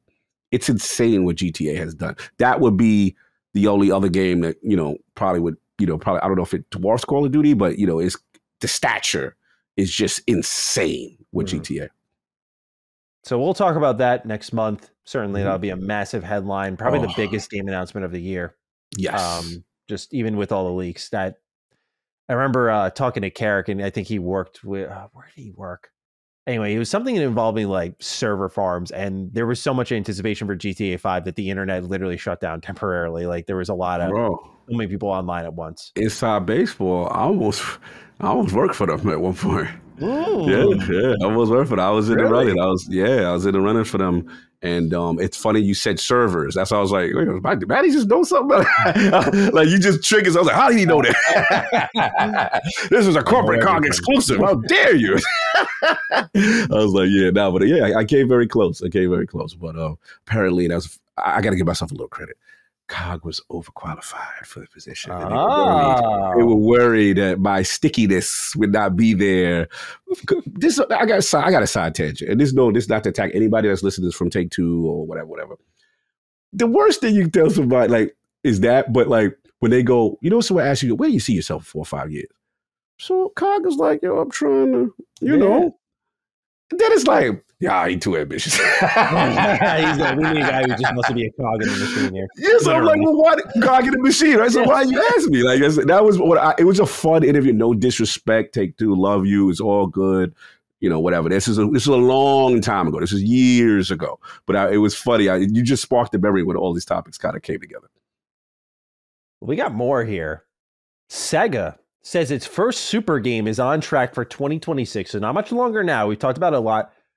With a budget, pardon me, I just had to get that out of my system because it's just like, this is pretty gross. A budget of $800 million. Wow. First super game on track, 2026, $800 million budget. We know that the Azure server farm is necessary for whatever this is. They made a direct partnership with Microsoft to make this possible. We've talked about it extensively, how, Sega's going down this route of remasters and remakes now. When we analyzed one of our favorite DDUs, breaking down that whole chart, Yeah. sinking our teeth deep into what they were up to. We've been on the track for pretty much all of our predictions, but this one continues to elude us as to what the super game is. Is it a Sonic game? Is it like, what could it be? But nonetheless, Cog, it's an expensive game and not much longer now. So any thoughts on this? Bro, this investment is insane. They believe in this, whatever this is. And, you know, Microsoft is helping them with the backbone and the infrastructure in order for them to accomplish it. Again, highly recommend you guys go to that DDU where we break down the whole charts of internally how they're visualizing it. You know, is it a new IP? Is it a collection of services that have their classic games? Is it part of a re-envisioning of old games? There's so much potential here, but it is scary to see that number to show the commitment to this project. That is, wow, 800 million? Okay, all right. I want to see what this is. We got more here. 007 game details emerge via the Edge magazine. There are a couple of tidbits here. First, they learned that it's going to be closer in tone to Daniel Craig than Roger Moore, and possibly more scripted as an experience compared to Hitman. And I'm wondering how you feel about this, because I know they've never promised like Hitman but 007.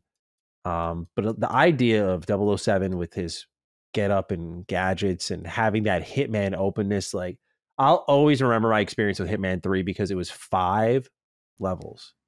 And I put like almost 50 hours into 5 levels, just going back to them again and again and again. I could eat that up, like game design wise. I could eat that up all day. It's what they did to me was so special. Beautiful. And I would love to see ever 007, because growing up, I played so many 007 games that were about like driving around and a lot of first person shooting, very high paced action. And I want to get more in touch with the stealthy gadget, like blending in, that sort of stuff, right?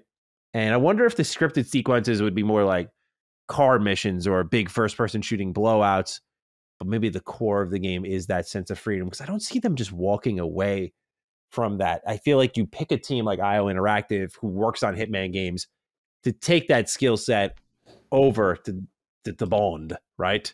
But what do you make of this, Cog, from the little details we have of 007? I'm with you. You are speaking my language. Everything you said is, I'm all about that. Like, keep the core essence of what you do. Few do stealth better than you. You know, a Hitman level in terms of design, options, paths, opportunities to do different. It's just so well done. Timing on when to do things in the mission. It's just it's a work of art of level design. And then I've always loved, them with the hide the body, change the outfit, it's a sequence of stealth that really immerses you for stealth lovers. And I just thought it's so well done. I would prefer it not be heavy action based as well. What I'm thinking is, if I had to guess, I don't know what Hitman's financials were, but if they got a license like 007, maybe they're going for some AAA set pieces to really, because let's be honest, like Agent 47 is this stoic. You can't really build a story around him. It's like, okay, but yeah. They've tried. Don't get me wrong. They've tried and they've done well. Like here's your target, and they they've introduced. They have the characters, but I've always feel like historically maybe that's why the disconnect. They maybe want the franchise to be even bigger than what it is, and now they have the household name, right? And if they're going to do it by Daniel Craig, people know a Daniel Craig 007 type of energy, and maybe they go for the hashtag just one. Cut scenes and, like you said, set pieces after the level, drive chase, and whatever, right? Just bond. You're gonna bond this thing out, right? Mm-hmm. So I think maybe that's what it is. But I'm confident they will stick to what they do. I would be shocked if they go too far off the path. The question for you, Manny, what I'm worried for you is, you're such a Hitman guy. I worry if they death loop you, only in the sense of. You know how you feel about level design when it comes to our joint from Arcane. Yeah. Why am I blanking on the damn name? Dishonored. Yes, there we go. So if they baby level design and you don't get that Dishonored level stealth and the Hitman intricacies that you like, but you get the set pet pieces and the bombasticness of the hashtag just one, maybe more like a PlayStation style game with stealth elements. How does that resonate with you if options are limited? You're the same person, highly go listen to the Starfield episode. He has some good, valid criticisms about the way stealth is handled, right? And I'm worried for you because I know how much you like him. And if you see passion, Lucky for IO, is not so strong with Hitman that if they do go against the grain, I'd probably be more willing going in than. Okay, I'm worried because where I see it and I'm like, okay, all right, I got to be on because I want to see if there's regression in stealth. Is Manny going to be?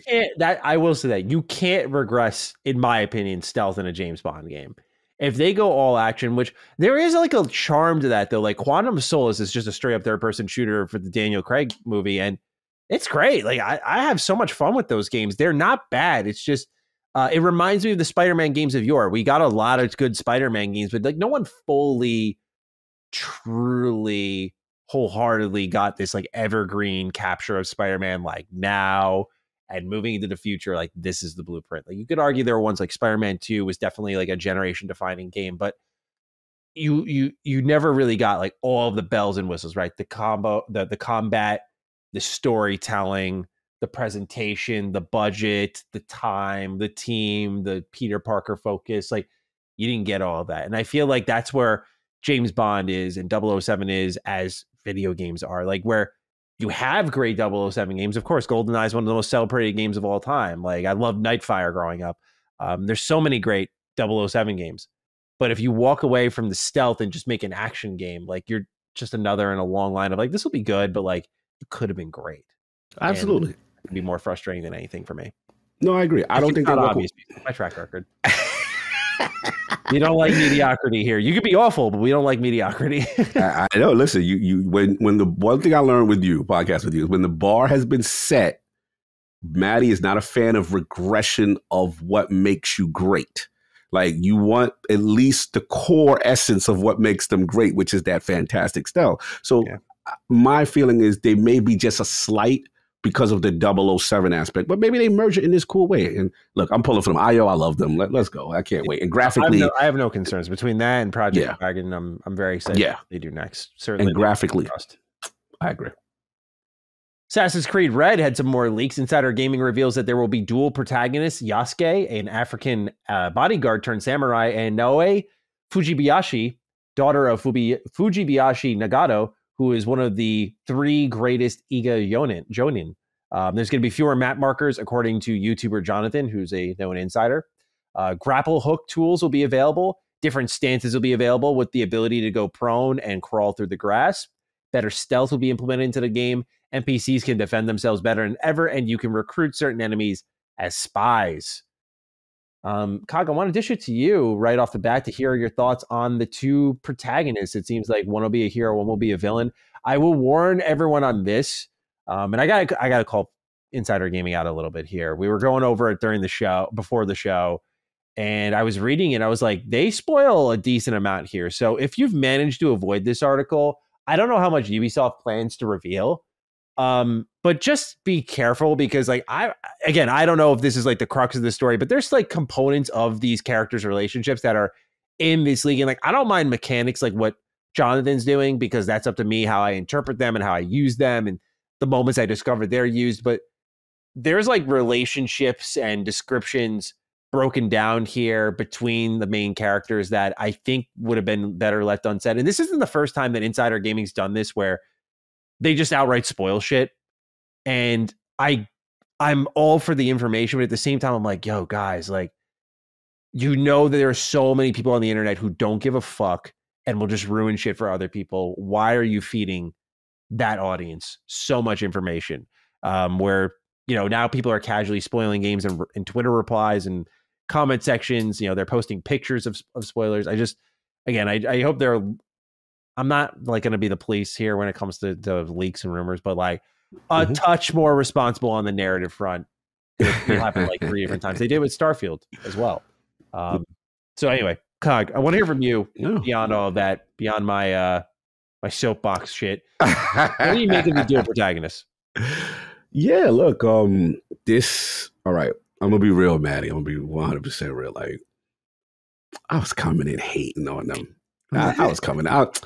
Y'all know where my allegiances lie when it comes to this ninja thing and who did what. You know what I'm saying?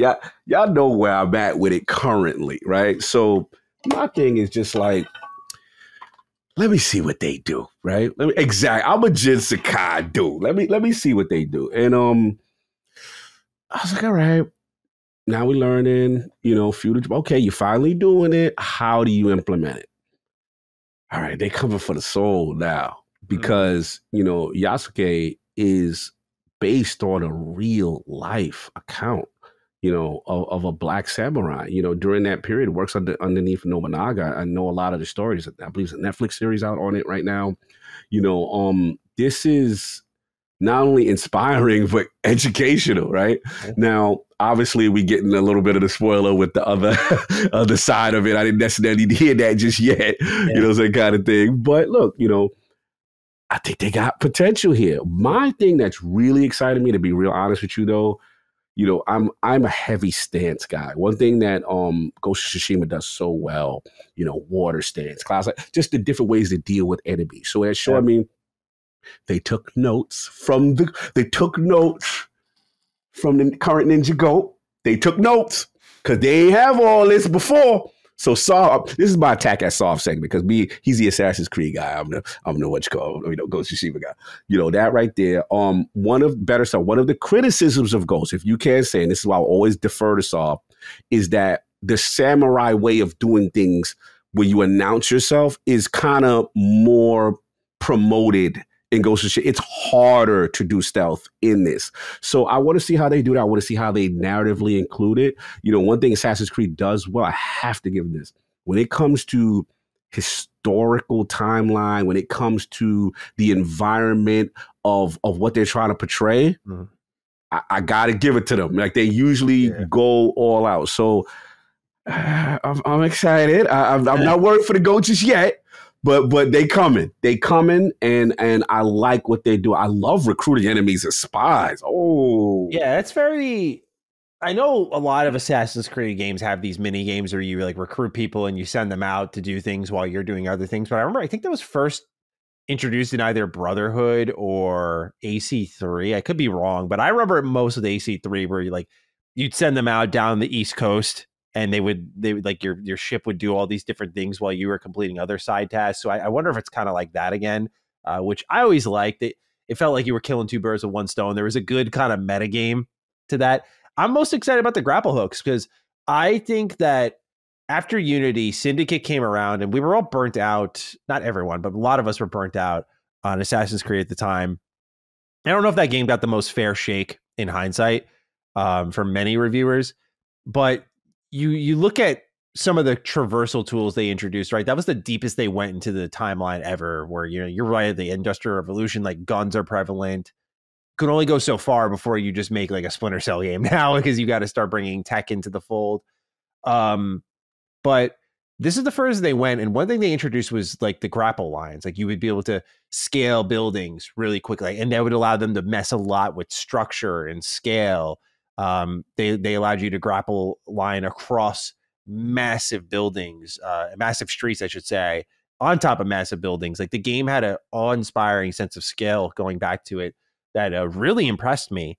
And seeing that they're going to do grapple hooks makes me excited for what they'll do scale-wise, because I think that's where Assassin's Creed feels at its best, when the level designers really get to play with the location more and more. And have the tools to support that, not just like building the environments, but to make them as true to life, true to imagination as possible. So I'm looking forward to that. I could already tell with what they were doing with Avatar when I previewed it that they're going to do fewer map markers. I don't know right now. I mean, I'll wait till I play the full game with Avatar, but the preview wasn't super encouraging. It was almost like you're listening to feedback, but you don't get what to do in response to it. Like Ghost of Tsushima, you didn't have map markers, you had the guiding wind, right? So you had a thing to tell you where to go, but it was delicate and gentle and out of the way, and you weren't looking at map icons and shit. So it worked really well. Whereas Avatar was like, here's a radius somewhere in there, high or low. And I mean, you could go up into the clouds or down underground. It's around, you'll find it. And That's not exactly what people were asking for. So I'm keen on this game for sure. I worry about its release year. It's coming out around a time where I do think we'll start to hear about Ghost of Tsushima 2, but Rise of the Ronin is also going to be coming out from Team Ninja, which when that game was revealed, that also looked extremely exciting. And Team Ninja, creators of Neo 1 and 2, Neo 2 being one of the best Souls-like games, like it's going to be a competitive time for our fellow samurai video games out there, Japanese-focused video games. So pulling for Ubisoft to deliver here, but they sure waited on it and picked a hell of a year to finally pull the trigger because I think the competition will be tough for sure. And I will say, if they nail this, they have the magic storm. It'll be a perfect storm with the Yasuka story. Again, one of the first Black samurai to ever achieve that title. And if they do the accurate representation and the attention to detail with the gameplay in conjunction with the history, this could be special. This could be special. But again, they got to nail it. Then we obviously know about this other protagonist. We got to see how that goes. There's still a lot of questions. But I ain't going to front.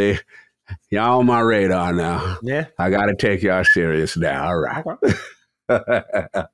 Last little bit of news, and we'll get into what games we're playing. Video Games Chronicle has reported that Free Radical may be shut down by parent company Embracer. This team was just resurrected 2 years ago to revive the Time Splitters series. Since posting the article, at least 15 people formerly at Free Radical have stated that they are seeking work, which includes notable positions such as the lead game designer, senior artist, senior technical artist, and so on. So COG, we just went through a ton of layoffs last week. We're here again. It's been a historically good year for gamers, but not a great year for those who are making games. And now you even have teams that have been working on games for 2 years, getting brought back and shut down again. Embracer was around for decades, and they brought them back to work on this, and it was a pretty exciting announcement. And Embracer's just been on a warpath ever since they lost those $2 billion. But as a person working on a game, and seeking a publisher eventually, I look at this type of stuff and I'm like, who do you trust? Because you look at this type of shit and you're like, your project could be deep in development. Like 2 years is not a small amount of time. You can make a ton of progress when your tools are built in 2 years. And you see this type of shit where it's like, sorry, we brought you back. It was fun. But we're going to shut you down now. It's scary. It's scary. It's giving me pause a bit where I look at it. Like right now we're making, not to make this about me. This is about the people. No, this is good insight. But I look at it as like, this is like, we're working on our game in a part-time capacity. Everyone's got their own gigs. Like obviously I do this, I do YouTube, all this stuff as an example.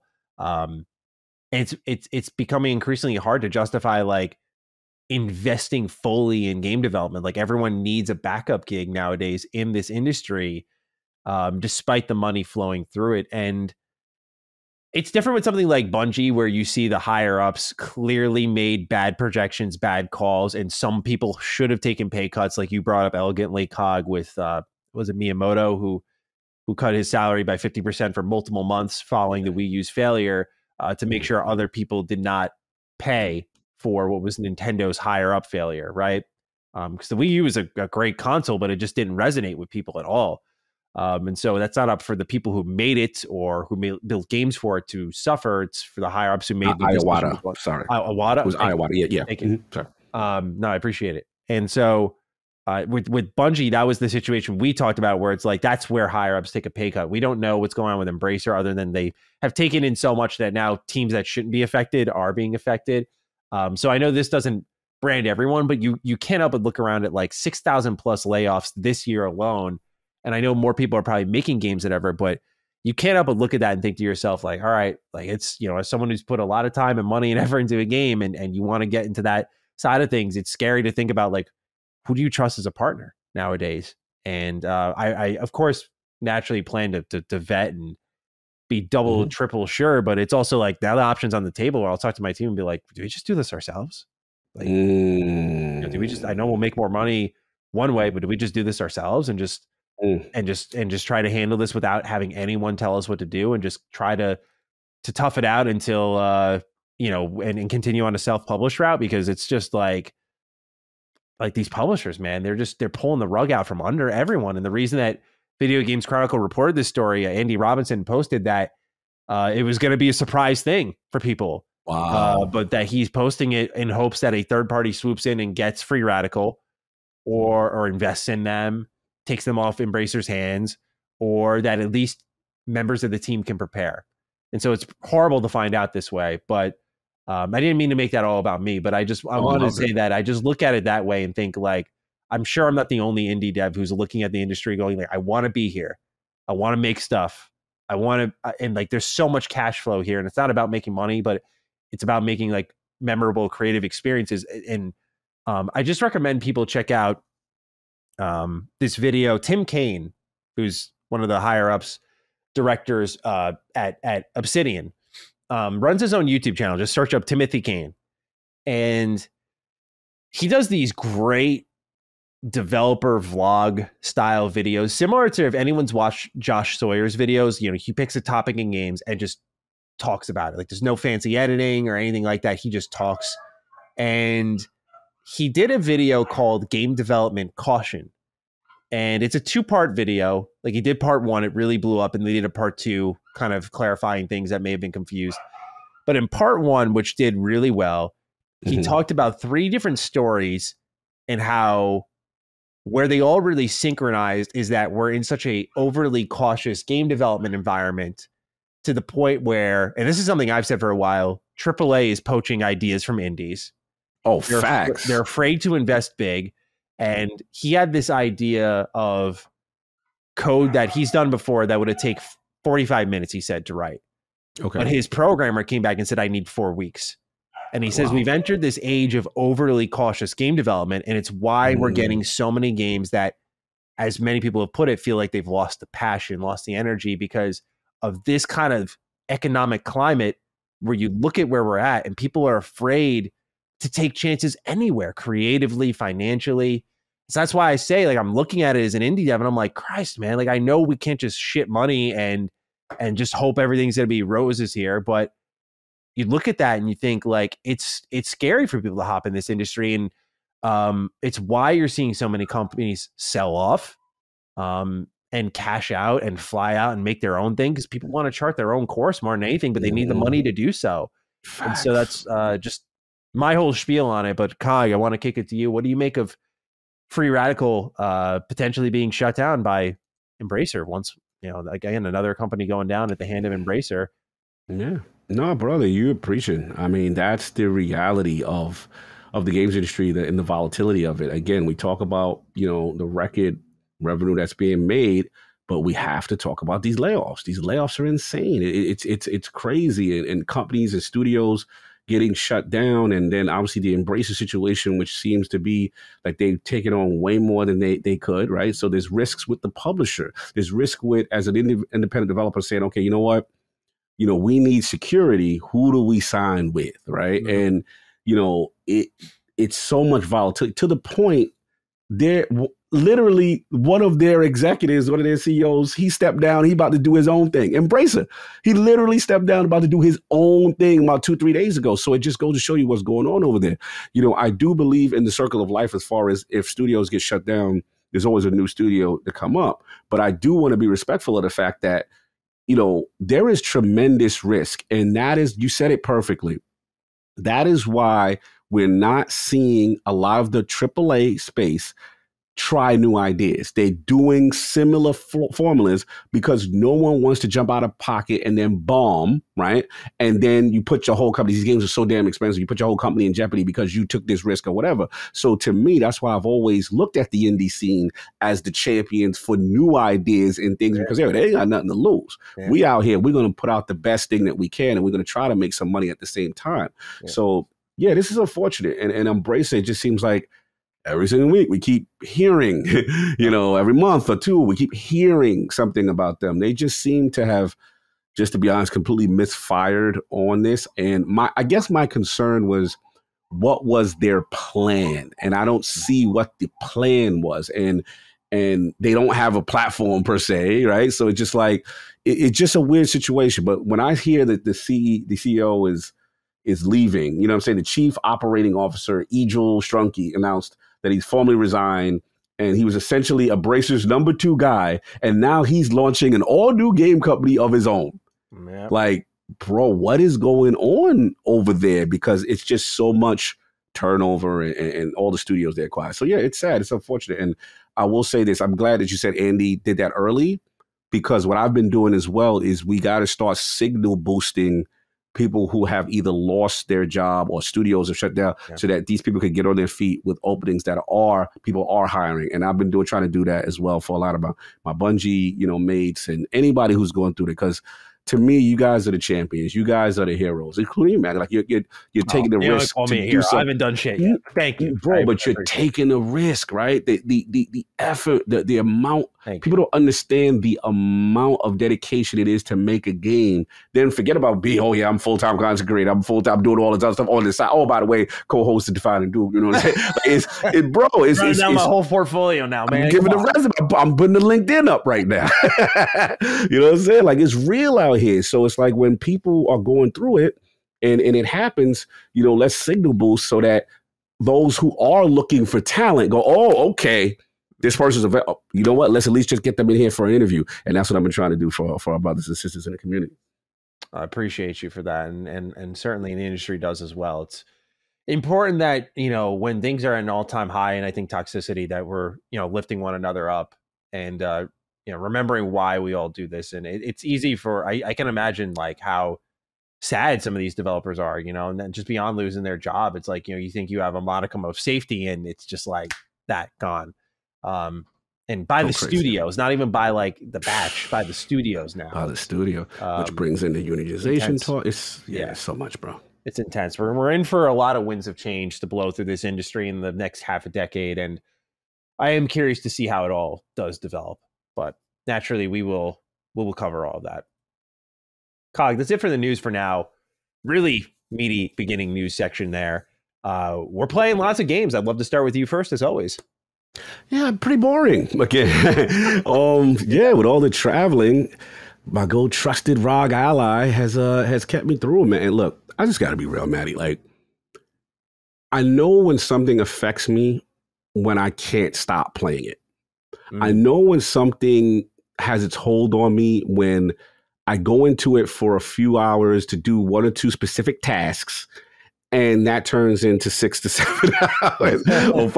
Like, it's that. Listen, Starfield is not out my system. It's just not. And I just got to be honest. And listen, as a person who is now, you've done every single quest line, is on New Game Plus 2, and I am finding things and encountering situations that are really intriguing to me. I just was in a solar system and I found out about a situation about these dudes doing, they set up a prison reform camp. And so basically you go there and there's a beef pop off the jump from like, dudes who basically, if you get locked up, this is this program, they send you here, and then there's an organization that's running it, right? So you go down and there's like a murder situation that happens, and then they send you out to investigate. Also, what I'm finding very interesting is the post, but we're going to do a spoiler cast, is the interactions of post questline faction completions and playing Starfield that way. And what I'm very impressed with is the world state recognizing every single thing that I have done. Right. And now it changes the gameplay and the way I interact. The other thing which I've gotten really addicted to is your boy is pushing to the 1000G gamer store. Okay. He's getting there. I'm in the 700s. It is not too much left to do to accomplish it. So I'm going to do it. My tradition with every Bethesda game, from Elder Scrolls to Oblivion, to Skyrim, that's been my thing. I've always done the 1000 and I can do it. I just started, I got addicted to Outpost building. I learned how to do it. So now I got the materials coming through. I know how to farm the XP situation. Then the ship building has gotten crazy. I'm buying, bro, I got the contraband achievement because I finally know where to go for the hustle as far as shielded cargo. And then now I'm doing construction on my ships where not only I do that, then I got the 2 scanners to block when I go to Cheyenne, Killer City, New Atlantis, when they do the scan, it'll be like, nah, you got a 90%. You can move them body parts. You can move them. You know what I'm saying? Then my weapon game, bro. I was doing this quest again. It was procedural. And not only did I find some amazing House Varun exclusives, green cover, bro, these guns are sick. This game has so much left to tell. We talked about in the spoiler cast with certain, subdivisions and things like that. And the last thing I've been doing is really, I've got my ship command skill at almost at the max. I think I have almost 8 people I could have 8 on a ship, right? The attention to, again, Obsidian, I love you, but Bethesda has lapped you and companions. Like, I'll be on my ship and I will watch the interactions of all my crewmates. Some are sitting there in front of the workbench doing this, then they'll get up, they'll move. Some, I'm taking a nap today, and they close their eyes, they sleep. The interactions between, we talked about Sam Cole, the voice act. I have now Barrett with me most of the time. This is the other thing. I have Barrett a lot with me this time because I'm on New Game Plus too. And I have Barrett a lot with me. Bro, I never had them two together, right? So to see them crack jokes and banter between themselves on the ship is amazing. Like, bro, the lines of dialogue I hear all the time. It's not just Sam Cole and the daughter. It's him and that. Then it's like, I just see things new all the time. Like, do you think that to kind of keep you on your roll here, do you think that it was a good call to keep the companion count small like they did? Remember, like we heard like 20, but we both kind of called BS on that, and that there were going to be like 4 main ones. Do you think it was smart to have the 4 main ones with all the interaction you get, all the bands you get? Okay.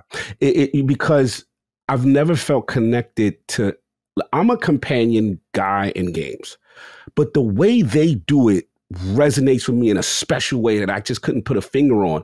Because again, not only the times with the animations, which really impressed me, like I see them on workbenches, I see them doing things on I see them completely. I see us, we're about to board a ship, everybody got the toes out, ain't nobody coming up and everybody get the guns. So, but to your point with the dialogue, it's just next level. And then when you complete the friendship quest for, Barrett's was deep. Interesting. I didn't like his at all. I don't like him as a character. Like, I feel he's the Neil deGrasse Tyson of the group. He's the smartest guy in the room, but wants to joke all the time. He could be annoying. Yeah, he could be annoying sometimes. But I will give him this. Taking him with you around the universe, you will learn. He talks more than any other character. He will tell you about the history. I keep him. It's just his loyalty quest was just, I was like, that went nowhere, in my opinion. No, I agree. I would say the conclusion of his was weak because I thought it was going to go somewhere else. And I was just like, okay, that's how we wrap. Yeah. Right. So I thought it was going to be more of I was going to be involved with a case to prove something. You see what I'm saying? Yeah. And that didn't necessarily happen. So I'm with you there. But I don't know if you know this. He is one of the few that you have the ability to gain a unique ability only with him. And okay, you know about that. Yeah. Okay, cool. So so that was that. But bro, I can't get enough. I'm going 1,000 this game. I'm already like 750, 800. It's not going to take too long. The only reason why I should have had more is because we had the review copy some of them ones, so I have to replay certain quests. Yeah. But the belly spilled, and that's it. The second thing is, again, I've been boring. I cannot stop the Tekken fever. New character. I told you it was last week with Victor Chevalier, French character, voice acted by I believe the enemy that played prominent French actor that played in Oceans. He's villains of Ocean's 11. He's in a ton of movies. He's a Tekken fan himself. I don't know if you know the character Raven, who is a ninja. All right. So basically, they doing this UN forces thing. So basically what I've been doing now is COG, usually with the crew, we all pick our character. Harang is my main, but we just have we play Tekken different than any other people. Every person in the crew says, okay, what's your 3 that you running with? What's your 3 or your 4? So the rule when we play Tekken is if you in the crew, Maddie, and you like Lars, all right, who's your main? if you're maining laws, none of the crew can't take laws. That's how we do it. So now so it's like, we're doing free agency. Who's looking like, so like I'm like, all right. Draft, yeah. So tech is that big to me because now it's like, now people are mad at me like, Cog, you had one of the best martial laws from like the Tekken 3, Tekken 4 days. And I was just like, I feel like if we get new people in the crew, it feels sacrilegious to run with Bruce Lee as my number 2. Bruce Lee is my number 2 guy behind my but people were pleading with me, Cog, play him in Tekken 8. Yo, this is the greatest representation of Bruce Lee I have ever seen. When it comes to then they got a suit with the 70 shades with the bro. It is so official, Bruce Lee. Now, the only issue I have, and this is why I've been playing so much on Steam Deck and Tekken, I've been sharpening up my Tekken 7 to get a feel of who my number 2 and my number 3. So I gave Lars up this year because somebody's gonna run with him number 1. But the last thing I would say is that Lee Chaolan is confirmed back, who was one of my characters. That was one of my guys. I don't like his new outfit, though. His new outfit looks foolish. He has like this fully robot combat. I don't know what they're doing with the look. I know why. This is my last point. I'm rambling. This is my last point. Yeah. Go on. Lee Chaolan, if you guys played Tekken, is the smooth character, the suit, the drip. Excellent. That's Lee Chaolan. What it is Victor Chevalier, the new character who's the UN Raven. He's like the French James Bond. They made him, his catch name is like refined violence or elegant violence or something. So he's the new drip character, so to speak. And now they do me a favor, Google Tekken 8 Lee Chaolan and look at his new suit. I was just doing that. I was just looking at it now. Yeah, bro, why they got my man looking like Goofy with the stupid shades? I'm like, what? So they relegated my man to some foolishness, but if he plays well, he'll hold his spot down. So right now, rank number 1, been in the dojo with him. Martial law is coming, and Lee Chaolan. So I've been every day. I've been trying to just keep my skills tight, learning the basic stuff, and then when the new stuff comes, I'm ready. So yeah, January ain't gonna be that far along. So yeah, very excited for you. I have been playing a lot of things this week. Yeah, I see. Yes, definitely the most I've had in a what we're playing section. It helps that all of these games are like bite size, or I had certain things finishing. Like, yeah, it's just been a very strong progression this week. We'll get the boring stuff out of the way, I guess. I got the platinum for Spider-Man 2, so that's done. I like the first one more.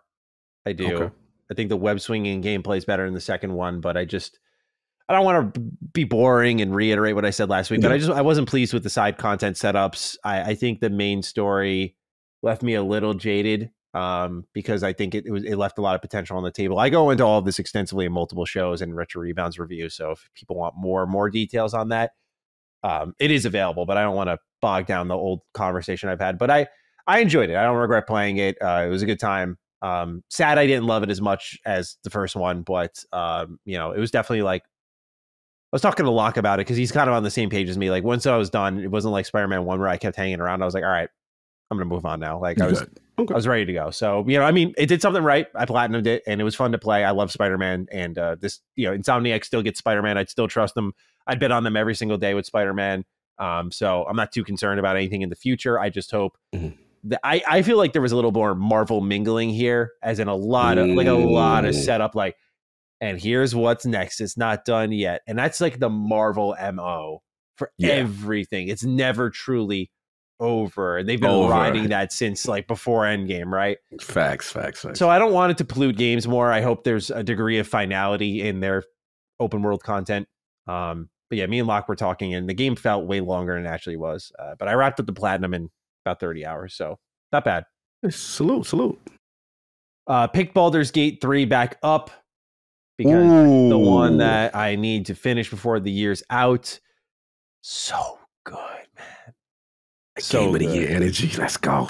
Yeah, I'm not there yet. Rise of P is like got a stranglehold on my heart, but okay. Baldur's Gate 3. I will say, for those of you who've been holding out, when I played it on my PC here, I would hear it. Like, I'd have my headphones on, the game's blaring, and I would hear the fans going. And I was thinking to myself, like, this is not normal, right? And I would touch my PC, and it was hot blazing to the touch. Yeah, bro. Really Same. hot to the touch. Same. And so I, with a lot of reviews coming out, I was like, let's take a break because this game is amazing. And I feel like there's a lot of bugs here and stuff. Like, let's let them optimize a little bit more. Now the performance, like, dude, I'm getting 1440, 60 FPS. Nice. Like, we're nice, crystal clear here now. So they've done a good job on the back end of things. But the game itself, I mean, so impressive. Baldur's Gate 3. Just the amount of choice, the amount of options. We hit level 5 finally, so we have extra attacks for everyone, and that's where everyone's classes. The first 5 levels, which is, it doesn't sound like much, but it's like 20 hours of gameplay. Bro, you get your ass kicked so bad. Destroyed. But now that I'm a ranger, at first I was so down on my class. I'm like, man, I'm watching my friend who's a druid. We got Karlach the barbarian. We got Lae'zel the fighter. Like, everyone's doing work, and I'm just like this pea shooter thing, and I'm like, I'm pea shooter. Yeah. I was like, this thing. I was like, I suck, dude, but I love my elves. I always go elves in fantasy games. I was like, I gotta stick with it. You unlock the extra attack at level 5, and now I'm a force to be reckoned with, bro.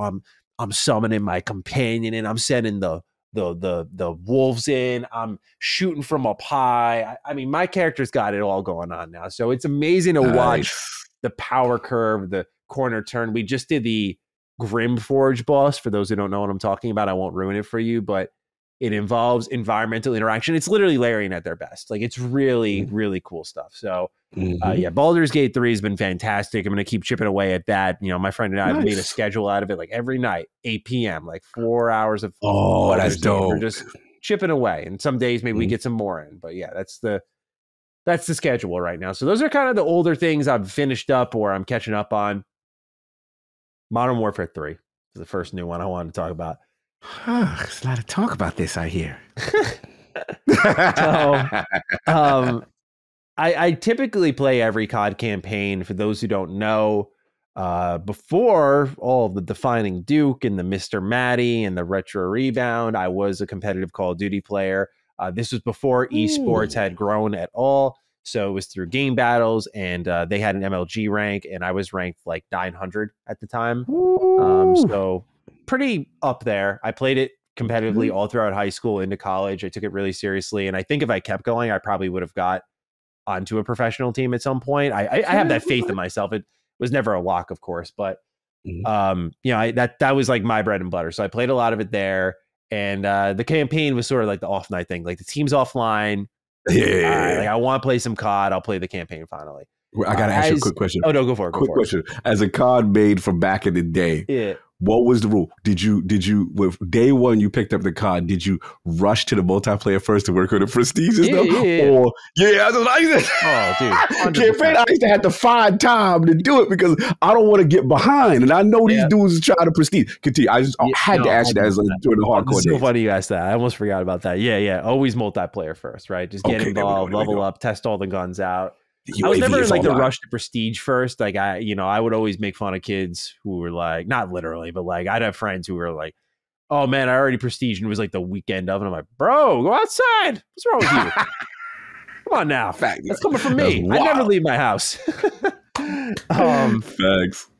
But yeah, so now as I say all of that because now as I've changed my taste in games and whatnot, I still play Call of Duty every year. I just play the campaign. I dabble in the multiplayer. I see what's going on. And I like approaching it from this perspective because it gives me the opportunity when I play one and I feel real strongly about it. That's when I talk about it. So that's why if you look up Call of Duty on Mr. Matty, like, you're going to find me talking about like World War II, Black Ops 2. You're going to find me like sporadic COD moments, Black Ops Cold War, for better or for worse, right? Black Ops Cold War, I love the campaign COG. Have you played that one? I have not. I've been away, bro. When it comes to Game Pass, prepare for my pick of the week. I will spoil that. That's what I'm waiting for. It could be their perfect Game Pass game. So good, man. And so they have great campaigns. They still do to this day. MW1 and 2s were great. And so MW3, we've heard the writing or seen the writing on the wall that there's supposed to be DLC. It's coming a year after MW2. I talked just last week about Sledgehammer and how I'm like, anytime I see their name on a out of Call of Duty, I immediately am like, oh boy, like I'm not excited for that one because they were the ones who brought Advanced Warfare to the table. The unforgivable sin. It really was like that was the kill shot to my love for Call of Duty, bro. When they put that in there, I have one of my best friends will die on the hill for AW. Like that was his COD. I'm like, wow, what? I respect it, but I will never ever support that game. And so that was like the kill shot for my true COD love. But anyway, enough build up. So MW3, I played the campaign on Sunday. I had a good day. Like I told I said in my review, I was like, I sat down, cooked a lot of food for meal prepping. Yeah, food. Did you have food in the stomach? Because I think no food in the stomach affected your Ichiban review. But we're gonna go ahead. I had food in my stomach. I was a full boy. We did some meal prep. We went on a walk with the dogs, got some exercise in. I was looking at the time. I mentioned, Baldur's Gate at 8 p.m. I was like, all right, got a couple hours till then. It was like 4. Let me see what this COD campaign's all about. Like I knew is I was like, I saw IGN gave it a 4. I was like, that's pretty low. I was like, I'm curious. Like, let's see what this is all about. I got time. Let's get it. Yeah, I mean, look, man, like I think Activision needs to come to the front of the congregation because it's not Sledgehammer. It's not Sledgehammer, man. I don't want to throw them to the wolves here.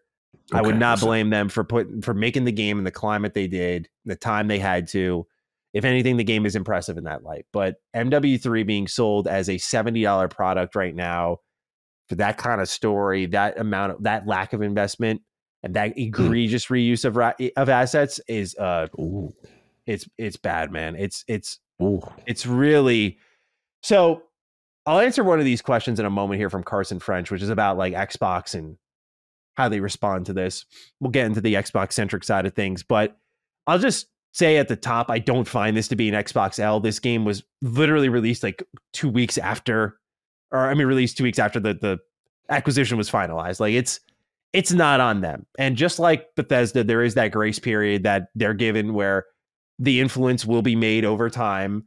And that they should be more hands-on with certain things than others. But like even next year's Call of Duty, Xbox will have a minimal impact on that unless they see something like MW3 cooking and they're like, yeah, maybe we should delay that. Okay.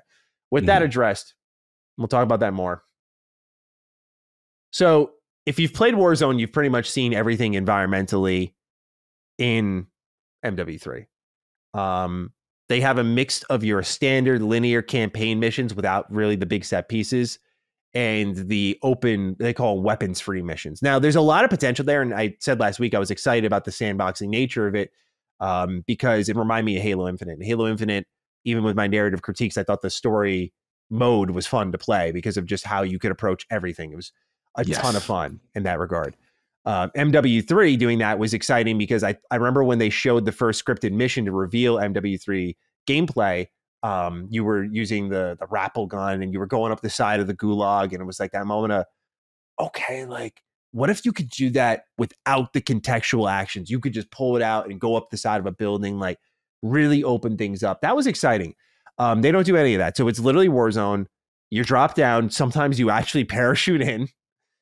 You got multiple objectives on a map, no real side content. And you'll have these supply boxes that you'll open up, random loot on the inside. You spit out the gun that you want. You're like, okay, cool, I'll take that. You pick up your ammo and everything there. These maps are literally parts of Warzone. Like they reuse and retool the Gulag, Verdansk, and so on and so forth. And many people won't care about that. But for me, like there is that line. Like there's a line, like reusing assets can be done intelligently. I know it's an offbeat example for your average COD fan. They'll never know what the fuck I'm talking about. But I think of the Trail series. Like I think of pretty much every game. I think of Yakuza, maybe as a better example. Yakuza reuses assets heavily. Like you're in Kamurocho for so many games, but within Kamurocho, a lot of things happening. So it's less of the environment at times, and it's more that what's within it is boring and not fun. And AI is broken, as I show in my review.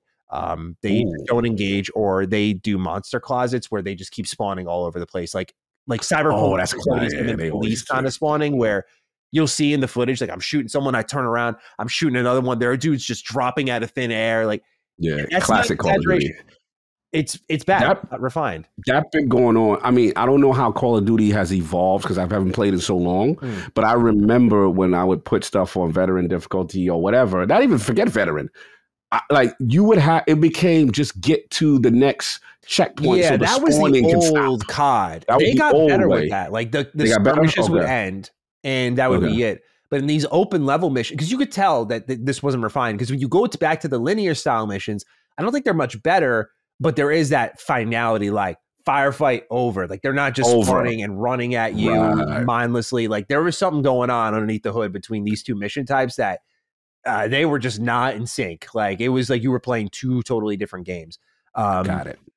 These linear missions, though, lack the mechanical punch because like a lot of reviews, the kudos they've given is like, it plays well. It's Call of Duty. I'm like, that's not enough in the campaign because it's not that's what you say for the multiplayer, because the multiplayer just has to play well because it's about the competitive nature of the game. It's about the pick up and play nature of the game. Like it playing well, that's a big component of that end of the spectrum. But that's not the one trick pony here, or what's the term I'm looking for? That's not the trick, I'll just say, for the campaign. It's the mixture of like the shooting that feels good, the big set piece moments, and then you get a mission like in Black Ops Cold War. COG, I know you'd love it. It's the embassy mission.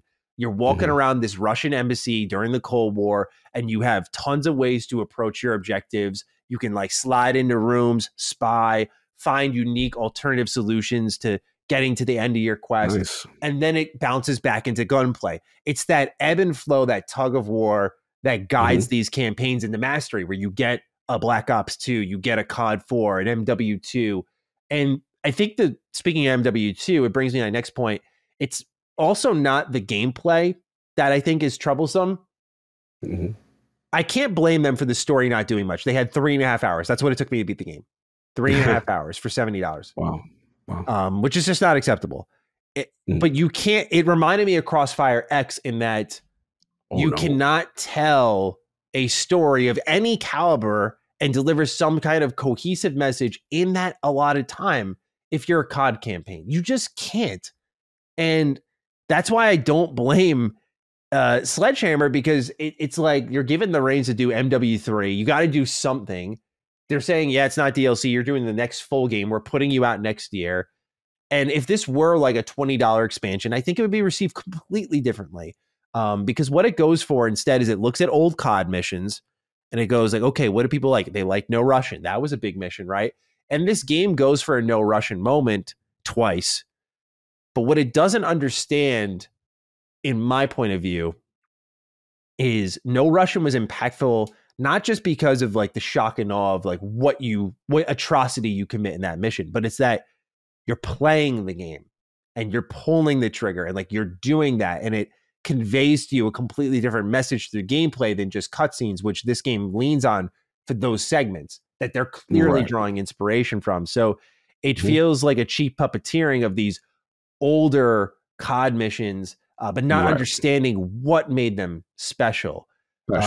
And so that hurts the game more than anything in my eyes. It's like, at least try to tell your story, even if it's in a condensed manner. But now you're trying to tell it while not understanding why. That's where you blame Sledgehammer. It's like, why don't you get why we liked it? We didn't like it. Oh, you committed mass murder? That's a crazy moment. It's like, no. It's beyond that. It's beyond the body count. It's about how no Russian and what Makarov does leads to the next moment with what happens with Shepard at the end of the game. Like it's about, and I'm talking about the original MW2, by the way, for those who don't know. Yep. It's about that kind of stuff. And MW3 just doesn't get that. And so it's unacceptable, man. It's like, it's not okay, the state they released this in. I didn't encounter any major bugs, but so I feel like technical standpoint, I was going to add, I was asking. Yeah, technically, it sounds like you're going into Crossfire X territory. Like this I think some people misconstrued what I said when it's my fault for using the term. When I said Crossfire X, I meant there are elements there that are the exact same. The AI remind me of Crossfire X, the length of the story, the lack of punch, the kind of hilariously bad cutscenes that feel like jargon. Like those are Crossfire X vibes, but I think people think of the worst parts, which I get. That's on me. But that's what I mean by that. But technically, like I've seen videos of bugs and glitches. I know RGT put out a review, and I saw at the start of his. that there was like a really weird graphical bug. Technically, bugs in AI, like the way the AI functions in the open world environments, I think stealth is bugged. Like there are bugs, but in the terms of visual glitches, like lack of polish, I didn't see that personally. Okay. You know, it's just that what's happening is there's a crack in the armor cog. It's like the things that used to bring COD up to a next level, like the cutscenes, oh man, do they look good? The gunplay, oh, it feels good. These used to be like the bullet points on a much longer list of pros, but you would always count on them, old reliable. But now it's showing when old reliable is just there and everything else is gone, people are going to be extremely displeased. Again, I can't fully blame Sledgehammer for what is definitely a call by Activision. And that's where we can talk about what Carson French writes in here. Yes, please. Hello, Maddie and Cog. With the news of how poor the recent Modern Warfare 3 is reviewing, specifically its mind-bogglingly short 4-hour, $70 campaign, do you think it's at all possible that Xbox could take this personally now owning the IP? Is it possible at all that Xbox could now feel obligated to involve itself in the development of future Call of Duty titles to ensure higher quality products, especially with a similar fiasco like Redfall not far behind us? Thanks, and have a will Maddie ever hang up that Mega Man wall art kind of day? Probably 2024. I would bet on that.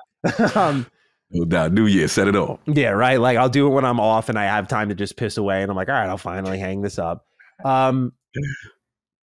I want to get your thoughts on now everything I've said, Cog. Yeah, I wouldn't recommend MW3 right now. I said that, you know, with this campaign, a message needs to be sent that if this is DLC, you treat it as such. Like when it's $20, go buy it. Go ahead. If you like Call of Duty, go buy it when it's $20. But treat it as DLC and make sure this is known that this isn't okay. But what do you make based off what I've said, Cog? And naturally, people are going to point to Xbox as kind of the problem solver here, as they would with Bethesda, and I think that's fair. What do they do in response to this, right? Do you overcompensate for something that you're just starting to own? You're seeing the reception. This is historically one of the worst received Call of Duty games ever. And some outlets holding back their scores until the multiplayer and the zombies are out, which I am just guessing. I am especially thinking on the zombies front that is not going to fare much better. Because it's, again, Warzone, open world. It kind of gets away from the arcadey nature. I'm talking about for fans. I don't know how critics will feel. Does Xbox involve themselves deeper here? Do they look at the next Call of Duty? Is this the start of a change for the release cadence? Because between Vanguard's reception, now MW3's reception, it's starting to look more and more like this series needs at least a gap year. And especially with all of the live service titles active and the plan for premium DLC, this feels like an overreach to cash in when it could have been something probably greater if it was considered DLC. Like, oh, nice, MW2 is getting all these maps, and they're all the old MW2 maps. And now we're getting new zombies and this add-on to it could have been a completely different perspective at a different price point and a different labeling and a different approach. And it doesn't excuse that I think the story is haphazard and doesn't get the point at all, but it still could have been something much better, and it makes you wonder if Xbox's involvement down the stretch would prevent these things. So with what I've presented here, what do you make of what Carson wrote in on? Great questions. I'm actually glad you mentioned this because I was like, oh, he played it. This is a big, controversy right now in the community and everything. And to Carson's question, I think it is something that Microsoft's going to monitor because, one thing they are not. Listen, at the end of the day, we know this thing is a moneymaker. We know people are going to buy it regardless, and for the most part. But if you start to now trend downward with, critical acclaim, that affects bottom line. You know what I mean? So even though it's the biggest Call of Duty and still one of the biggest sellers, right? It may not be the biggest Call of Duty, and they care about that.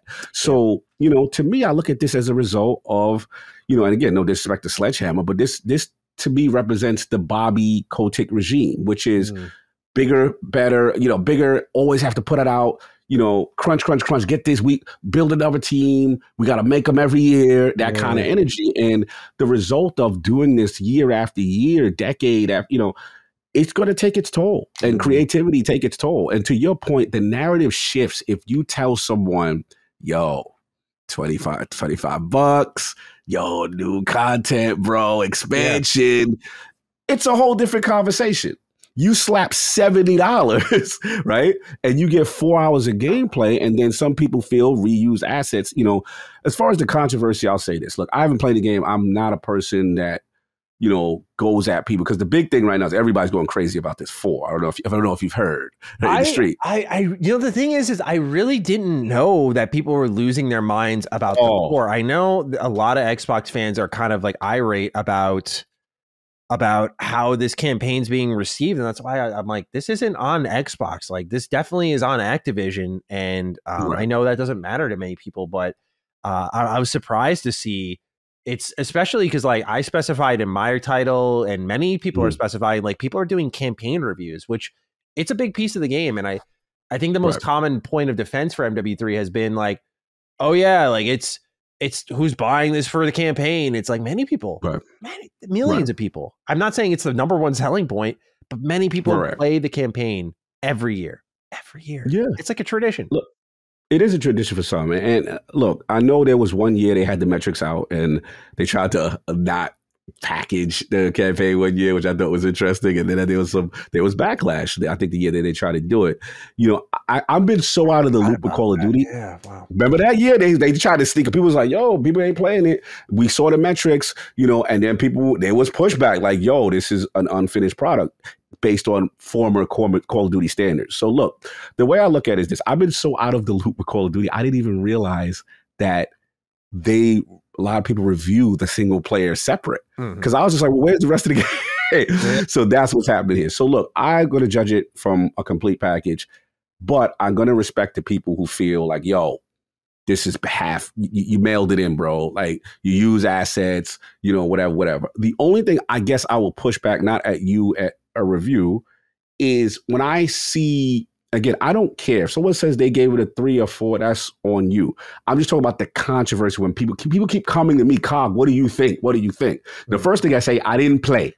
So I'm just going on what I'm reading and what I'm hearing. What I'm reading and what I'm hearing is low effort, short content, $70 price point. But I'm also hearing, okay, graphics are fine. It's not technically broken, but it's low effort, and it's a disgrace to what has come before, right? So I look at that. That doesn't scream 4 to me. That seems 5, 6, because it's like, unless you're telling me, yo, this thing is so busted, I go 4 to 2, you know, like it's affecting the experience. But I understand some people are very upset like with a message sent kind of verdict. I can understand that's how I feel. Yeah. Now, in defense of the Xbox community who are really raging about it, right? They are going to say, again, not to get into hyperbole, but they're going to say, well, why are we sending a message now? Because, you know, it's controlled by, you know, Microsoft now. And I get what's going on. Yeah. I get the whole is people are out here in these streets. I get it. The fanboy war is very high right now. Tensions are high. What I'm trying to say is, for the game itself, based on what you are saying, based on what everyone is saying, is this is not worth that value, right? And for the actual review itself, I may not, me personally, based on what I'm hearing, I might not have linked at a 4. I led that a 5. I know, for example, last point, Nick, we got this Activision, shout out, they gave us a code for lordsofgaming.net. You know, I spoke to them. I was like, hey, what are we thinking? And he's like, look, and this is a guy that plays Call of Duty like every campaign, every year. He was like, look, it's not, in his opinion, like, it's not a 4-cog, but this thing got issues. Yeah. I said, okay, I'm looking forward to your review. And because he was like, I was very disappointed on a lot of things that I felt mailed in, whatever. So look, stay tuned for lordsofgaming.net when we have that. But to the last question, look, I think Xbox does have a factor here. This is one of the main reasons why they did the deal. I know mobile and all stuff, but this is, you can't have your baby in the street looking crazy like this based on past thing. The only thing I'm concerned about is it's a moneymaker every year. Do you make another team? Do you pull away? Is it a 2-year? You give them an extra year? How do you handle that? Because I don't know if you can pull away in the business of Call of Duty. Yeah. That's my concern. And that's a question they have to answer. Can they financially make that up by skipping a year and just giving, maybe you would have made this the $25, $30 DLC or expansion, and then they've got to figure this out. Like make these games on a 2-year lifespan with a premium expansion every year. Yes, I feel like that works for Game Pass anyway, right? Like you can download it for Game Pass, but you got to pay for the expansion, right? And I think Xbox can ameliorate the clearly like the annualization of this series is not panning out as well as it used to. It was very impressive, and that's why I never grilled Call of Duty often, because unless I felt really strong about something positively or negatively, because it was like this is one of the few outside of like sports games, like annualized series that's actually putting out a full package every year. And I know it's across 3 devs and they get 3 years with it, 4 years with it, but they need more time. They do. And like, it's getting to the point where, you have like Raven getting pulled in on the campaign. I wonder if you have these gap years, does more fall on those support studios that could be doing other things? It's going to be a really tough problem to solve. And that's why I said I don't know if they're going to immediately get in on it. It's not something that I think they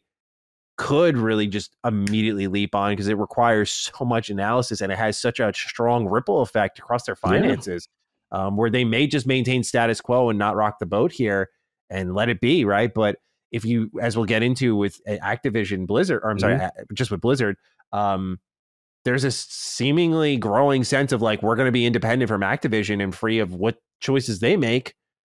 And so that's by mandate of Xbox. And if so, man, then like, they could come in and make the call and change the Call of Duty cycle for the better. And it would definitely be better for the consumer, but I don't know if it'd be better for their bottom line. So right, that's the question. How do they make it better for the bottom line that they ultimately, keep the quality of these games? Because that's the business. I don't know how that works, and we're gonna see. Yeah. So MW3, I'll be checking out the multiplayer, the zombies, seeing what's going on with that. I'll update. Not high on my priority list, so if I take a little bit of time to get into it, but it's just it's clearly DLC. Like that's all it communicated me. I was like, when I loaded up on PS5, it was like the trophies were under MW2. Oh, I heard it, the trophies were under no platinum. Everything that says it's DLC screams it DLC. Yeah, it was DLC, and so just people deserve better. I get it. Like some Xbox fans are really pissed off if you're going for this, but you got to realize, like, do not let them take advantage of you. It's DLC through and through.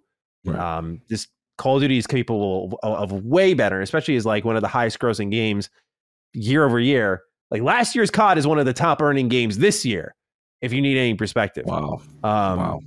And so just know this series should be like setting the standard. It can't be, it has no room to be mediocre. And that's why it gets treated in a specific way. Fair enough. Nick All-Star Brawl 2 came out this week. That's been a lot of fun. They added a new roguelike mode to it, so the campaign's been fun. Voice acting's here. Really improved fighting. They added a slime meter, so you can enhance all your moves. The roster is a lot of fun. The arcade's very fun. They've leaned a lot into Smash with these theme battles. So I've been playing that. My review's up on Retro Rebound. I've really been enjoying that as someone who defended the first Nick All-Star Brawl and platinumed that one as well. Really, really liked it. Nice. So yeah, the sequel's been fantastic. And then Star Ocean: The Second Story remake, also reviewed that impressions on Retro Rebound. Wow, just so good, like this kind of sci-fi fantasy mix almost. I really love the art style. It's very heavy on 3D compared to like Octopath Traveler with its assets. Like you don't see like a pixel texture over everything, so it's like almost you're running around this real world as these pixel art characters. So it's really cool. Incredible lighting, bogs down a little bit on performance, even on PS5. I'm playing on Switch. Even on Switch, so keep that in mind. I was crossing my wires there. I got All-Star Brawl 2 on my PS5. So many games. But yeah, it's been fun to I've been playing a little bit in bed every night and just falling asleep afterwards. It's very story focused. I'll have more to say when I have more time, and I have about like 10 hours in now, but really loving it. Really, really good game. And I fear this may crack the list. We'll see. Woo. We got one warm-up question. Since we're going pretty long this episode, we won't be doing any ending questions for the show, just to warn you early. But Metroid is better in 2D. Getting the message there. Writes in. Sticking with COD a bit. Hey, Dukes, this is my understanding of how the three consoles handle advertising, but please correct me if I'm missing something here. Xbox has a full screen startup ad for launch of first party games and dedicated ad space on the front page of the dashboard. Switch has the three eShop ads on the lock screen. The Switch model is the same model used on Kindle, and PlayStation will, on rare occasions, include a tile ad on the row of recently played games. To clarify, the ad will appear as a game you own, but once you click it, it will be asking you to buy the game. They did this for Modern Warfare 2, for example. And I'll just add in here for PlayStation, if you hover over the storefront naturally, it's going to display the game they're trying to promote there. They say, what kind of advertising do you personally prefer if you had to receive ads? The Switch ads seem the least annoying to me, but this model isn't applicable to Xbox and PlayStation because they don't have lock screens. I brought this up because there were a lot of people who were very upset about the Xbox startup ad for MW3. And I'm not trying to over defend them. I don't really get the upset because I think Metroid put it perfectly here that like every console has a startup advertisement. Don't get me wrong, would I like it if they all didn't? But they're all trying to sell us stuff on the platform. And I'm wondering, Cog, if you felt this was a bit too far, because they've done this before, like, hey, check out the new developer direct. But this is like, here's the new COD. You want to buy it? Yeah. But I didn't find it a big deal at all. But I'm curious for you what you made of it. Did it elicit some sort of reaction out of you? Like, are you kidding me? On my dashboard, COD? Come on. Nah, like again, we had a passionate discussion about this on passionate, really? It's that big of a yeah. People, I'm not even out of the loop. That doesn't sound like that huge. All right, go on. You ain't here? Oh, this is a thing. This is a thing. All right, yeah. So for me, full disclosure, I don't see these ads. Now, I don't know is it as a result of I have my Xbox on instant on so that I don't have that or maybe see it less frequently. Now, some people said they have it on instant on and they still see ads, right? But to me, again, from what I hear. Is it a one? Sorry, I'm going to interrupt. Is it a one-time thing or is it multiple? Because I've only seen it once. Yeah, from my understanding, it's a one-time thing. The people who experience it's a one-time thing. They give you the option, whatever, play it, and then you press the B button to back out and it's over. So as a person who uses my TV, my smart TV, right? And because sometimes the quality of the apps on my OLED, my streaming video apps is a little better on my LG TV versus the actual dedicated Xbox app. So when I open up Smart TV, bro, I'm like plastered. They're like, hey, yo, bro, this check out. Yo, Amazon got the Monday Night Football, Thursday night game. Like it's all over the place. Like I'm so equivalent to that. And I move my cursor and I go to the app that I want and I launch it. So for me, this is no big deal. What I will, to be empathetic to the other side, the only thing I will say is that if I launch my Xbox and we got YouTube Energy with a timer and it says you can't press the button until you watch the whole video trailer of Modern Warfare 3, now we could talk about it. So I understand. You can't bypass it, choose to get around. I agree completely. Now, I understand for those who say the slippery slope, we got to be careful. But in fairness, they did this for Starfield, I heard. They did this for Forza, I heard. And we talked about the other storefronts that have been, that advertise, their games in this way. My issue is you can't be on the front line cheering the APK deal and bro, Call of Duty, this is the turning point. And then they are promoting and advertising their $70 billion investment and you mad that they're telling you it's available. Like in my opinion, we can't do it. It's very hypocritical to me. You're watching C-SPAN, Judge Corley, you're doing all these things promoting the deal, right? and so now the deal is here, but no Xbox, you can't promote this. This is too far. I'm sorry. I know I'm being silly. I'm not trying to be attacking. I just feel that, yes, it could be a slippery slope. But the beauty, I feel, of the Xbox community is when we're not happy, they voice it, right? So maybe the signal boost of voicing prevents them from taking it to some other level that, people are afraid it could go to. But yeah, this is how, and listen, the reason why this is important. I know, to me, this is not for us. This is not for the hardcore gamer like us. This is for the person who just picked up a Series X or Series S, right, or is in the ecosystem, doesn't know about the ABK deal. And you go, wait a minute, Oh, Game Pass. This is a game. Diablo's in Game Pass. What you call is a game? All I gotta do is press right now for $10. I don't gotta pay the 70. That's for that guy. That's the casual. That's the majority, not us who like, yeah. Because I think what the sentiment is, Manny. Let's be honest. As popular as Call of Duty is, the hardcore don't care about hard Call of Duty no more. So that, because when it was with Starfield, I didn't hear anybody talking about it. At least for the most part, I didn't see this level of vitriol for it. So that's what I think it is. To me, it's not that big a deal. You press the B button and it's over. But I understand for people worrying about a slippery slope, but I don't think that's going to happen. That's just where I'm at. I'm in agreement. I don't find this to be too concerning, especially Switch having the 3 ads that you see rotating in and out constantly. I think people are just used to it. As long as it doesn't go beyond pressing the B button and being like, I don't care, or just investigating what it is. I don't mind it personally. Yes, no big issue for me. Let's get into the news now, as if there hasn't already been a ton we've covered. I know, it's a crazy episode. I know we talked a lot about this Bloomberg interview, but I wanted to start off at number 1 with this new partnership announced for Microsoft. Microsoft is partnering with Inworld AI to create Xbox game development tools for generative AI characters, storylines, and more.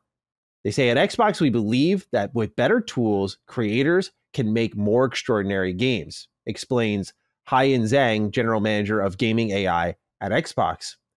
This partnership will bring together Inworld's expertise in working with generative AI models for character development, Microsoft's cutting-edge cloud-based AI solutions, including Azure, Open's AI service, Microsoft's research's technical insights into the future of play, and Team Xbox's strength in revolutionizing accessible and responsible creator tools for all developers, end quote. This new toolset is said to be used for dynamically generating characters, storylines, and dialogue in games. The use of it is optional for all developers working with Xbox.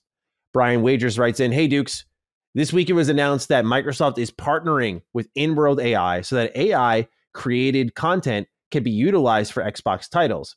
It is becoming more and more clear that AI will play a major role in game development in the future. Should game companies have to disclose if their game is made with /by AI? For many players, part of what draws us to gaming is the excitement and joy of experiencing a human's vision come to life. Knowing whether or not a game is created by AI would have a material impact on if someone like myself would be interested, and I think the sentiment is shared by many others. Think of it almost like a reverse of having an organic labeled on a product at the supermarket, which, we can all relate to the organic lifestyle here on Donnie Duke. Yes, thanks and have a great day. Thank you for writing in, Brian. We appreciate you. So, Cog, Xbox really going in on AI beyond what we've heard about the cloud, this Kojima game. We've heard only good things. Now we have AI game development tools, specifically targeting the likes of characters, storylines, dialogue. What do you make of this, sir? Is this a slippery slope that Xbox is stepping on top of right now, or what? You can make the argument. I think this is a fairer argument. You can make. I'm torn, Matty. Mr. Matty Flares, I am torn. Let me tell you why. Okay. Because y'all know, most people know me. I am pro-tech. I'm pro-advancement of the industry. I am all about development tools things that make games better. And there are things that we get to as gamers or just in life that I feel are inflection point things. I look at it like when you went to Target and you went to Walmart and you started and it was like 9 checkout lanes, right? And now you go and it was like, oh, it's just this one, self-checkout. We just got this one thing. You can save time. You sold a lot. Come over here. Right? So you come over there and you're like, oh, wow, we'll just put the car in. There's no human interaction. All right, cool. I like this. And then that 1 became 4. Now you go to Target. You'll be lucky if you see a cash register or human person. The only human person you get is when the machine either has an issue or something happened with your pen and your card, and they call the assistant. And then the dude runs out the back, and then it gets so. There's a part of me that knows this is where the industry is going. There's a part of me, the tech part of me says, God, open your eyes. This is where it's going. And if you don't evolve and you don't adapt, you're going to get left behind. But then there's the human element of Cog. That's like, what about the jobs we're going to lose, right? Or, the people who we just talked about, Bethesda, right? And the voice actors who was going to do the protagonist or whatever for the main player. And like, now there's lesser roles, right? Now you're talking about, storylines. You're talking about dialogue. I understand the human element here. And I understand what my concern. To me, any tool you implement can be great for gaming, but it can also cause harm as well, right? There is that duality, how it's used, because you could have a soulless game with just no human. There's certain things that the human spirit and the human voice you can't replicate without experience, because the AI sometimes is going from, even though the algorithms are better, and it's going from a reference point, right? So it's how you input this data to the AI that makes it get better and better. Now, I do know this is going to be tough for people to hear. We are going to get to that point at some point. We may not be there in 2023, but at some point, game development is going to be this, and it will be for, I hate to say it, like for Mr. Matty Plays, right? Who may say, hey, I don't got enough bread to hire 6, whatever. But maybe if I utilize it with my storekeepers or in a town or something, like there could be, if it's evolved to that level of greatness, so to speak. Right now, we're still in the early stages. The last thing I'll say, which is funny, because I get approached by this stuff all the time. All the time. This is where the industry is going. I'm telling y'all, right? So the thing about it is, one of my favorite movies is Terminator 2. There's a character called Miles Dyson, right? Miles Dyson is responsible for making the chip that made Skynet over here. And became sentient, right? So there's a part of me like, yo, if I'm Miles Dyson in this situation by helping, will this be the destruction when they become aware? I'm being silly, I'm joking. But at the end of the day, there is an ethical, I want to be empathetic, even though I am very technical and I'm a realist, that I'm like, yo, Coggins, go in there, you better I understand the human element, and it's how things are utilized. If they're not, things can be utilized for bad or devalue quality and human experience, right? So it's how it's utilized. So I'm going to try to be open-minded. I'm going to try to think that this could help game development in a positive way and make good things, but it's how it's utilized. So I'm curious with you, because I think I know where you're going, but I'm curious, man. Like, how do you feel about this? And obviously this is big, partnership. They're providing tool sets, for this stuff. Yeah. When I see the necessity for sure. You feel it's good for the small teams because you fill slots for cheap with programs that can do the job for you. In particular, I think of testing. I think of level building. I think of, if I could hand the AI, like we build our levels, like I draw them on a graph sheet, and then we draw them on Google Sheets, and then we import that sheet in Unreal Engine. I'll show this whole process one day. If I could hand that sheet to an AI, because we use certain colors to code based off like what's high, what's low, so you get like what's like how the environment raises and lowers. If I could instead hand that to an AI and be like, here you go, and they read all that, they're like, okay, this color means this low, this color means that low or that high, and just generates it all, right? Saves us a ton of time. Lets me focus on what I like to do, which is writing, world building, managing the team, staying on top of things creatively, communicating the vision, and not doing little things like that. I like to get in and decorate. I like the creative process, but like it gets rid of the bare bones basic tasks, right? So that's where I see use for AI as an example. There are things in game development that people are just not aware of that you can really ease that initial process. That's from the indie standpoint, though, which I'm sure many can co-sign, and I'm sure they have many more ideas beyond me, but that's like the first starting point. The problem is AAA will use it creatively, and using AI for creation, not the handiwork, but the actual conceptualization, my family, a lot of them work in schools, and these kids are like using Chat GPT, and they're getting caught. Like, that's a new thing. Like, how really? like it used to be. Like, now when I was a kid, don't use Spark Notes. Like, teachers know Spark Notes like the back of their hands. Don't use Spark Notes. Now they know Chat GPT, and they can just tell when you're not writing your stuff, right? And I feel like we're progressing down this road where when you have entertainment made by not humans, you've lost the plot. And I'm not saying that's where Xbox is going. I already wrapped up the writing by saying it's optional. I don't think every developer is suddenly going to throw every human worker out the door. We're not even there yet. But it is this slippery slope where you hear it, you lose a component. The Finals is a good example. That game looks amazing, but they're using AI voices for the commentators, and you can just tell they're good, but you can just tell there's a lack of spirit.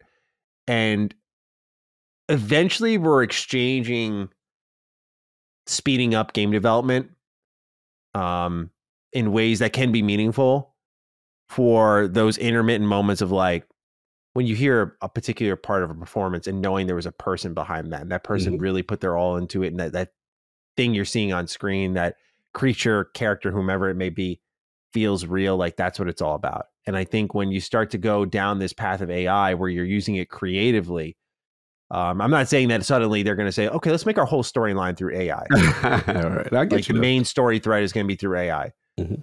But make no mistake, that's where they want to go with it. They want that sort of shit where they can just pump these games out, because this is the problem with gaming becoming bigger than entertainment and becoming a business, is now we're looking at ways to optimize the human tasks. And with the human tasks came love, came like, the even the jank, the things that you love about your favorite games.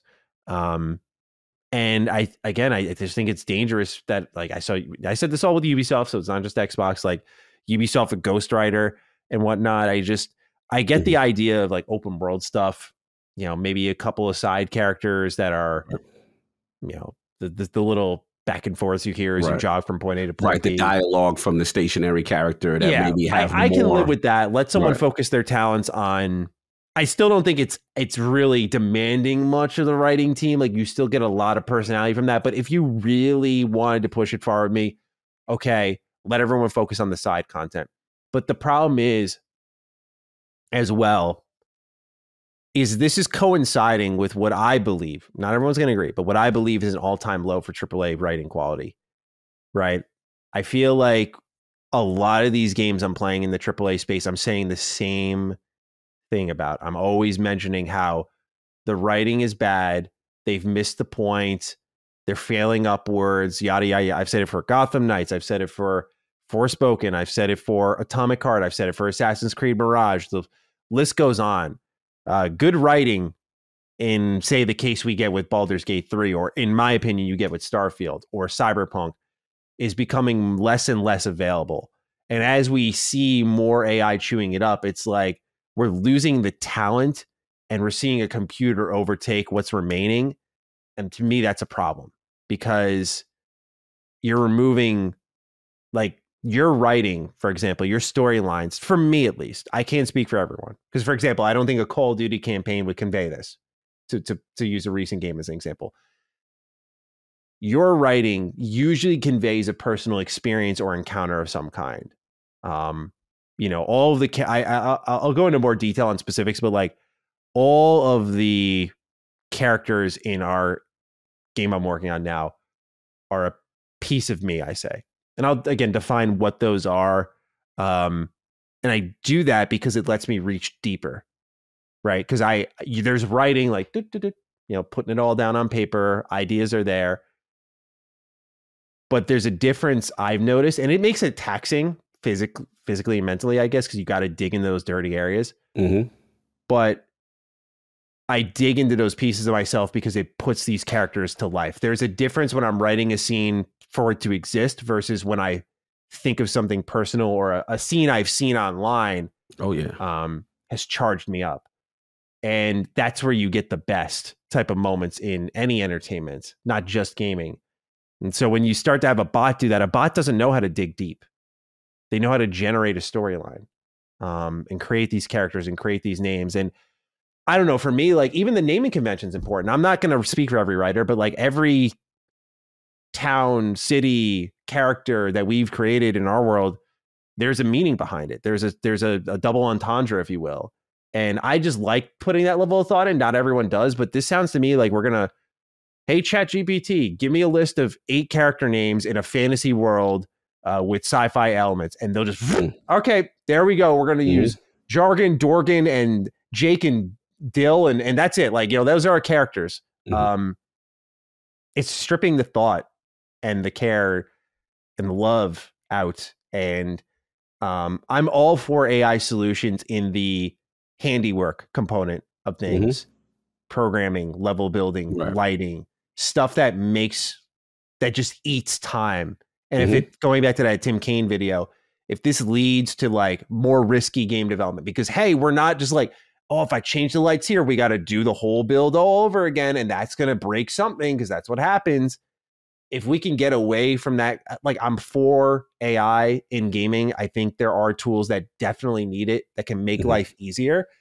It's just when we start to take the creative side, the content side, and we're starting to generate that, it's like, no, that's not what anyone needs. No, like even down to the common Call of Duty soldier grunt in a multiplayer match. And make no mistake, it's not just going to be Microsoft, and it's not going to be just Ubisoft. Yeah, I was about to say, all these companies are going to follow suit, but yeah, it's going to be all of them. And I just find your favorite indies and hold on tight. Find your favorite companies like Larian and hold on tight, because I think there are some studios that will resist, but many, because of the necessity of the business, will cave in, and it's heartbreaking. And so this is kind of the start of that. And I know some people, just to wrap up, will think like, you're being over dramatic, you're melodramatic, you're really sulking in it, but it's like, this is the beginning, not particularly Xbox, but like combining all these companies chasing down AI solutions. This is the beginning of a very noteworthy transition that could strip some of the heart out of games. Like, we're already talking now without these AI solutions on how, like, man, games aren't how they used to be. Good point. And you think they're going to get better now that we're going to have computers writing our characters and our stories? Like, is that what you believe? Because if so, you don't get it in the first place. And I hate to say that, but again, I do see this type of stuff, and there are components, many of them, where it is worthwhile to invest in. But again, I'll just iterate one last time that when we start to bleed it into the creative, it's a dangerous, slippery slope. And maybe it works out. But I agree with Brian, what he says. I would not want to play a game if I knew, like, if it had an AI stamp on it. It was like, yeah, this game's story was written by AI. I don't think they'll ever do it, because they know people will be like, well, fuck that. They want to catch us. They're going to catch me doing the same thing. Like, hey, this is great. And they'll be like, well, guess who wrote it? Guess who wrote it? A159276 wrote that. It's like, oh, shit. So that's why I'm keeping open-minded to it, in the sense that I get it. There will be that moment we all have, just like we talk about with the acquisitions. Like, one day your favorite company is going to get scooped up. One day there will be that AI game that is like, yep, and guess what? All this was one person. All this is written by AI. I just programmed the gameplay mechanics. It's going to be like, what? Yeah, but it's scary to think about. So sorry, go on. No, it is scary, and that's the human element, right? That's always, I'm going to be a person that has to monitor where this thing is going. I guess for me, I have faith in gamer recognition, and I feel like gamers will dictate and say, "Look, nah, bro, that ain't it. That's." Soulless. That was whack. That, like, I didn't connect. Like, so I think there will be instances, if I had to predict, there will be instances where they will make tremendous advancements and we will see some real breakthroughs in gaming. But I do agree with you with what I would consider, the soul, right? Which is when something is, handcrafted with the time and the effort, that you will see a difference, right? The thing is, I put the caveat is this: at this time, the worry and the fear for a lot of people is that if AI continues to advance, that we do get something that we all get fooled, right? And we go, what? Like you said, like, hold on, that was created by what? Like, I think, and until we get to that point, I don't, it's going to be resistance. And I think gamer recognition is going to be like, nah, fam, that ain't it. This sound like, something no one would say. This seems mailed in. This feels, and it's going to be up to the gamer, but it's something to monitor. We're at a point in gaming. I'm telling you right now, we're at this point. Yeah. All of these companies, AI is the centerpiece. That's where it's going. And you got to imagine that Xbox will be a leader in this. With we pump up Azure on the show all the time. I was playing in transparency, I was recording an ad for Backbone, and I was testing some games out on it, and I was playing Halo Master Chief Collection. And I was running at 60 FPS on my phone. And I'm like, dude, whatever Azure Tech is doing is like crazy. Insane, so impressive, right? And so they have this clear edge in that department beyond anyone. And now that they're making this commitment to AI with a partnership, I think they have the chance to be that company who you play that game and you're like, wait, what? Yeah, we got to see. So, again, to me, it's how it's implemented, how it's used, and we have to monitor this stuff. But this is definitely a change about to happen. Yeah. And I recommend people who want a very profound in-game look from 2001 at AI and information and truth. I'm not the biggest Hideo Kojima stan. Play Metal Gear Solid 2. There is a scene in that game, which I'm sure many people have seen. It's just very profound, and it definitely puts a bit of the fear of God in you now in 2023. But it was a scene that when I played in college, like I don't just feel this way because I'm an old heart, which I think many people just brand me as, not you, Cog, but like many people just think, oh, he just likes the old way. He doesn't know, like he's always stuck in the past. And when the new thing hits him in the face, he's like, it's like, that's like I remember seeing that scene when I played it in college, over about a decade, 9 years ago. And it really shaped some of my worldviews there. I was like, because that was it talks a bit about what social media would become, again, 2001.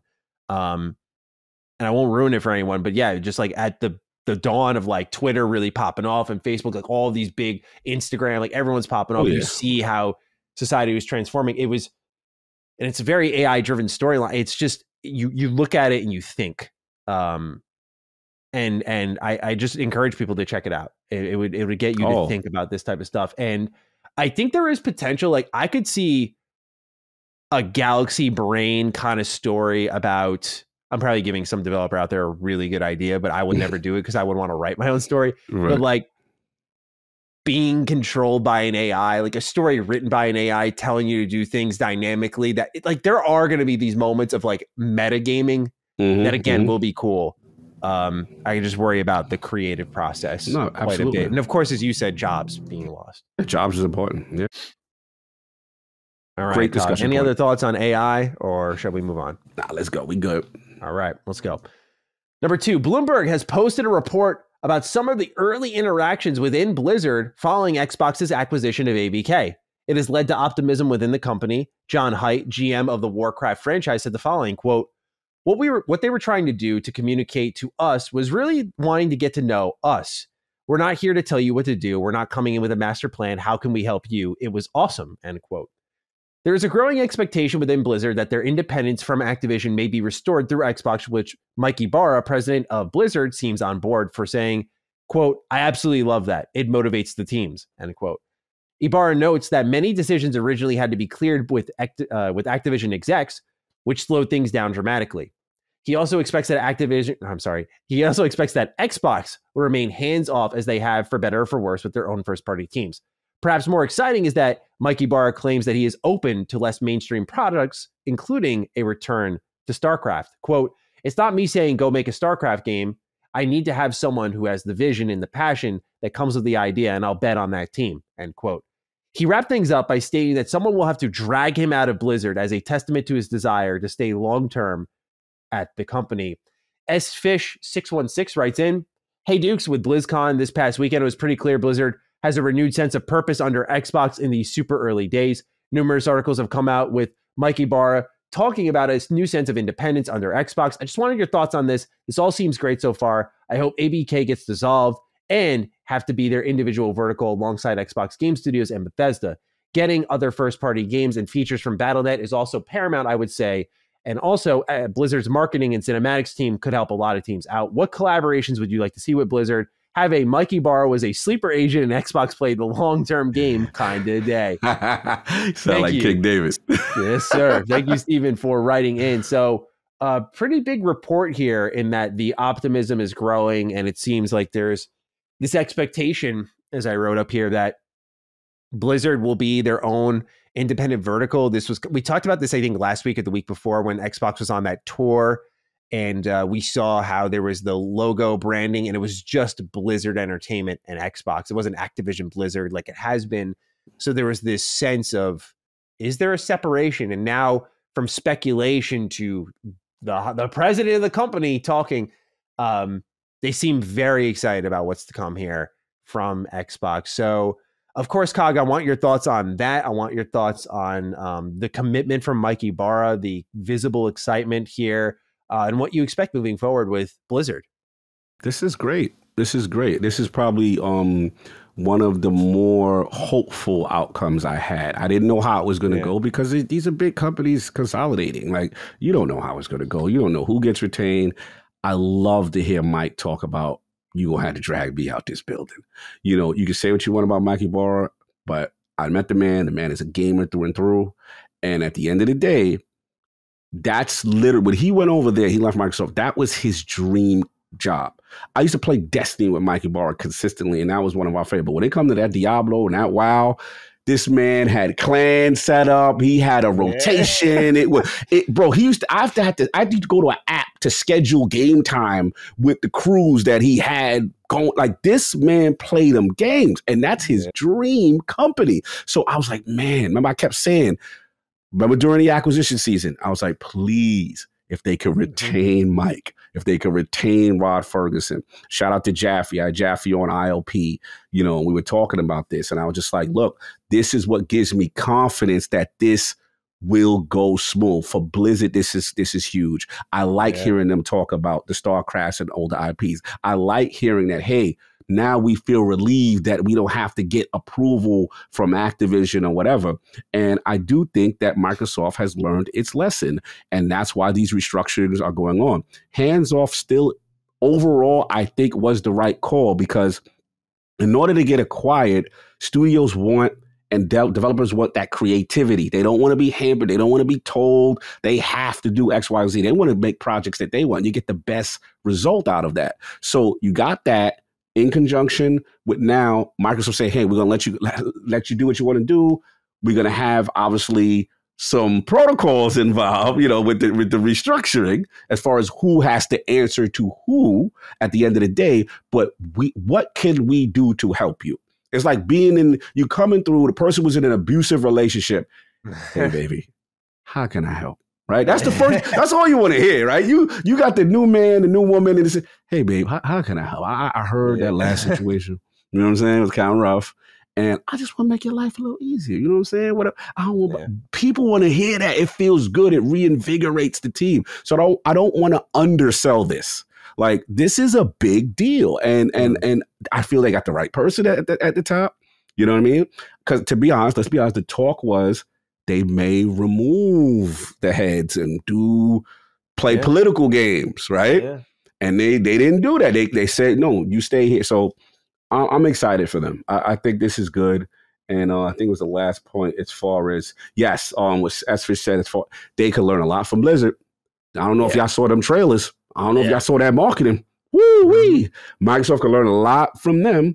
And again, I love the Mike and Phil relationship and dynamic there. That could collaboratively create ideas. And it was one other thing I wanted to, the question though, which is a huge one that they have to figure out, Battle.net implementation. I'm very curious about that. That could be something that could be leveraged really well, but they have to brainstorm with now the Game Pass, PC Game Pass portion. How does that work? Obviously, WoW we talked about. Battle.net is something very important to see how it be leveraged. I'm very curious what they do. I don't know how they handle that one. Yeah, I like that. It seems Phil is specifically targeting Blizzard here because we also have to remember there were a lot of studios rolled into Blizzard. Like I think Vicarious Visions was one that could be handling other franchises, so it could be part of the unraveling and trying to stop folding things into this company to focus on a handful of franchises. It's going to take years, right? As we've said with Bethesda, but to see this this seems to be the most hands-on, right? And it's probably going back to, I know Steven joked in about his write-in, but I think having Mike Ybarra at the top of the company is a huge advantage for Xbox, and that this is a dude you've worked with for 20 years almost. And Phil and him were on the same team. Like, this kind of built-in organic relationship. It's kind of organic in a way because I'm talking about their relationship. I'm not going to go and say the acquisition was organic. Right. The acquisition was organic.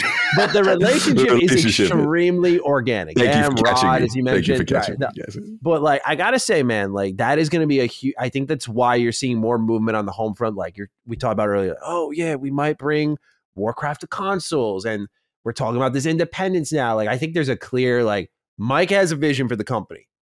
I think that, like, right, you mentioned the dream job. He's had a vision for this company. Like, this is what I want to do. And then you've got Bobby Kotick at the top. And he's like, dreams are great, aren't they? It'd be a shame if someone crushed them.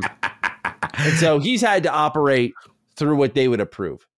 Now he's going to his old teammate, Phil, for the green light on things. And Phil, for what people do or don't like about him, this man has said time in, time out that he's about taking chances. What does the team want to work on? Because when we do that, we get the best game. So now I think it's almost a sure bet you're going to get over time. Yes. That I don't want to say former glory, because I know many people view Blizzard in like that regard, like I did with old BioWare, like I did with Bethesda Game Studios, and still kind of do. Like, I don't know if they'll get there, but it's a chance to get back to where they once were, just like how I felt with BGS. So I feel what Blizzard fans are feeling right now. And what's cooking in the kitchen smells pretty good right now, but we got to wait a bit for that meal to come out. But I'm definitely optimistic too. And to see that relationship there and that optimism there, very good. Very good. And well, I'm not like I've never played StarCraft. Me neither. I'm not a Blizzard guy. So I was like, I'm from the sideline like, okay, y'all excited? All right. Yeah, so I'm definitely pulling for him. I will say, when it comes to the cinematics and marketing, this could go a long way. We've seen that. I don't know if they'll take too much from Blizzard yet, only because Microsoft folded in we just talked about last week, their own marketing team into the Xbox part of things. So maybe we'll see more specific Xbox advertisements first. And maybe people love the Blizzard cinematics. I've never lost my mind over them outside of Overwatch. Okay. So depends on who you're talking to, but never did much for me. But as for BlizzNet, I think that's the number one target. PC, like we just talked about, it's quadrupled in Japan. Like, you want to grow there? Go get go take tips from one of the goats out there who has their own launcher, right? Facts. I think that is, you talked about your experience with Destiny 2 on BlizzNet and just how clean it was. Bro, so clean. Yeah. So I just think there's a lot of benefits there with this partnership. And I'm excited to see how it all unpacks over the next half a year. I mean, of course, we have little things percolating. We talked about the Diablo expansion, how like next summer showcase will almost definitely, that's like a practically mail it in guarantee. But what else will show up? Who knows? Who knows? So, there's a survival game and stuff. If that can be exclusive, it's going to be, I think. Like this, I think it's clear the relationship is there, and both sides want to support each other. Yes, definitely kumbaya in a room right now. All right, that's it for the news, Cog. We move on over to our Game Pass pick of the week to wrap things up. We have a write-in from Alex Dice twice. He says, "Hello, Dukes. Just wondering and recommending if you have played Cocoon yet. It's a pretty short experience, but it's a fantastic puzzle game that has some really unique and creative ideas, as you might have seen from the trailers. It is for sure a great Game Pass game of the week if you want to add it to that segment. Cheers." Look, I love how tuned in Alex is, right? Like just writing in. He's like, by the way, I know how you roll. You use fan write-ins here, so if you want to use me there, and look at that. Look at that relationship there. So, we got that Phil Mike Ybarra chemistry right now. Thank you, Alex, for writing in. Have you played Cocoon at all? I started it only because E was like, "Yo, bro, where you at?" And I'm like, "Oh wait, that's my man." Yeah, so bro, so his dad is just son, bro. It's so many damn games right now. And then my heart was what the heart was. Now this news come out when my heart gets excited. Now I'm like, damn, I might want at least not fire up airdrop, but I just want to see a little bit of the combat and what, because it's been a long time. Toe in the pool. Dude, it still feels amazing. It still feels so good. I played it recently, last year, I think. Still feels so good. I ran away from it. I never got the storyline. I don't know what happened in Andromeda. So yeah, I mean, yeah, and then it's not 60 though. Yeah. You're not missing too much. In the faces, yeah. So, but I'm trying to get it. Have improved, but yeah, it's still. I know. Missed opportunity for sure. There's a lot, if you like Mass Effect 1, which I know you and Sav have gone back and forth on, but there's a lot of Mass Effect 1 energy there, and that's where the game thrives. Gameplay is great, Cog. Yeah, that's what I remember. So just so much going on, and I'm what I consider like an emotional gamer when I'm in the mix with something, and I just can't stop. I keep playing stuff, and I can't stop. I can't stop playing Tekken. There's certain things when I'm in that zone, but Cocoon, I have to play because that's my man's from inside, and I go hard for them. You know what I'm saying? And then the other dude, he made Somerville. They split. You know what I'm saying? So I got to see what he's doing. So it has to get done. And Ybarra just raves about it. He's like, bro, you have to play this game. So salute to Alex Dies Twice. It's on the list. I got that. Just saw it, jumped ahead. I didn't expect me to just saw it. So I'm like, that's my little artsy fartsy right now. When I'm finished, then I go to my next artsy fartsy. And then I feel you. Yeah. Kind of lost me a puzzle game, Alex, I'll be honest, but I feel you. We'll keep an open mind. I'll see if I got some time. Right now, I'm trying to make sure I'm keeping steady with what I got so I can get to Yakuza. Like, that's the goal. That's the goal. Bro, and then what you call it? Your man is outside. Yeah. Oh, yes. The man who erased his name. Getting some good reviews. Getting very good reviews. And I got people saying, like, this is the story. So I'm very excited to make my way to Kiryu-chan's grand tale. I go front. Carrick, ACG, we gonna have to talk. I like your little comment that you put on Twitter. He was like, "Yeah, that was so funny. I saw that." ACG, we gonna talk, bro. He's like the return to the best protagonist of the franchise. I'm like, damn. Ichiban community was in his comments. I was feeling a little way, bro. I ain't going from. But look, the one piece of advice that Carrick gave me when I first started doing reviews, he said, "You're getting gun shy with your opinions. Make sure people know what they are." It was one of the best pieces of advice I got because he does the same shit. He's like, yeah, it's a return to the best protagonist. It's like, oh, you think it's Ichiban? Great. I don't care. I don't care. You can think that, but you're not going to tell me how to think. It was one of the best pieces of advice he gave me. It's on. My Game Pass pick of the week. I was up this time. I mean, everyone had to have expected this at this point in the year. So if you've dodged, you've got out of the way. I know spooky season's over. You missed one of the GOATs at the top of the year. It's time to play Dead Space Remake. It's funny, right? It's funny how things go. There was a time I was sitting here and, I was talking about Dead Space 1. I was saying that's my Game Pass pick of the week, right? Like, this is the one that you got to go play. Who knows about the remake, but, it's earned its way into the top 5 for the year for me right now. And man, this is a must-play survival horror experience, especially if, I know if you all have liked Dead Space, you've already played this, but if you haven't, the improvements they made to the story are subtle but fantastic. The game still plays as well as it did back then, refined in a few ways. Some of the alternate fire modes are great too. Some of the great changes they made there. Looks incredible. This one isn't going to eat up too much time. Like many survival horror games, unless you're Alan Wake 2, apparently, 9 to 10 hours. Isaac as a character is one of the most iconic to me. And Dead Space is one of the most pure survival horror experiences you can have. And it's a mix of like terror, but fun. And as someone who's a scaredy cat, like I didn't care how terrified I was when I played this for the first time in 2008 or 9. So what was I, middle school, junior high school, something like that, man. So I was young. I didn't care how much I was shitting my pants. I was like, this feels so good when it's like, you got me, but now I got the plasma cutter and I'm going to remove every limb from you until you literally can't do anything except let me stomp on you. Which, you know, with a fully voiced Isaac, I was hesitant on that because originally all you heard was the stomp. Great choice. Great choice. That's big from you. Yeah, great choice, man. They, you know, I was afraid because of the pure experience in the first one that was built around him not talking. How would that interfere with the story? How much would he talk? They thread the needle perfectly on that. They open up some segments of the Ishimura.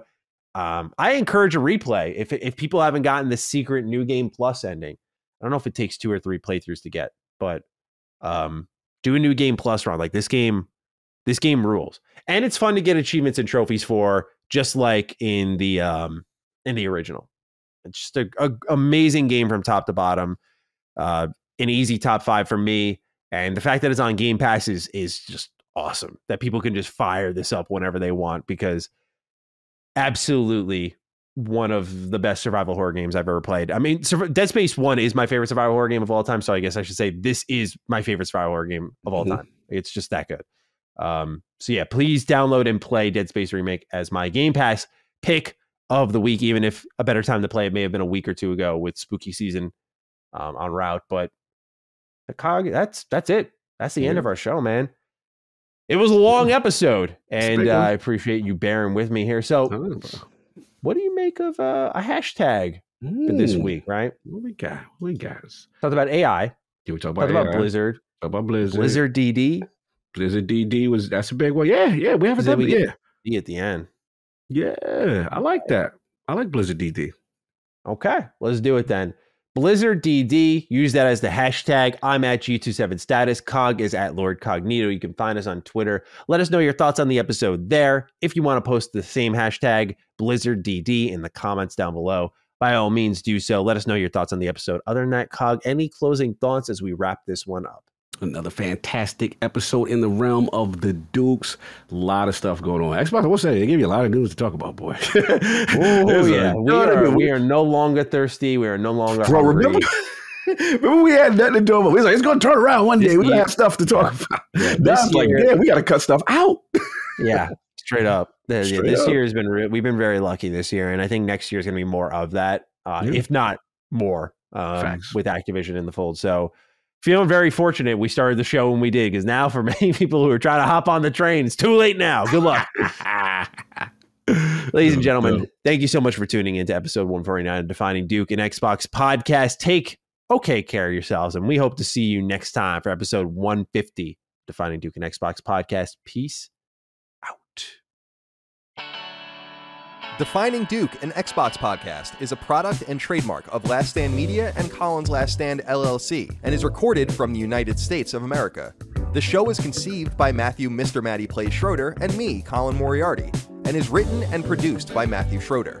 Matty's co-host is Barry Lord Cognito Eversley. Defining Duke's executive producer is Dustin Furman, and the show is edited by associate producer Ben Smith. All of Last Stand's theme music is by Ramon Narvaez. As you know, all of Last Stand Media's shows, including Defining Duke, are fan-funded on Patreon at patreon.com/laststandmedia. The following names are at the producer support level on Patreon, and we're thankful for your kindness and generosity.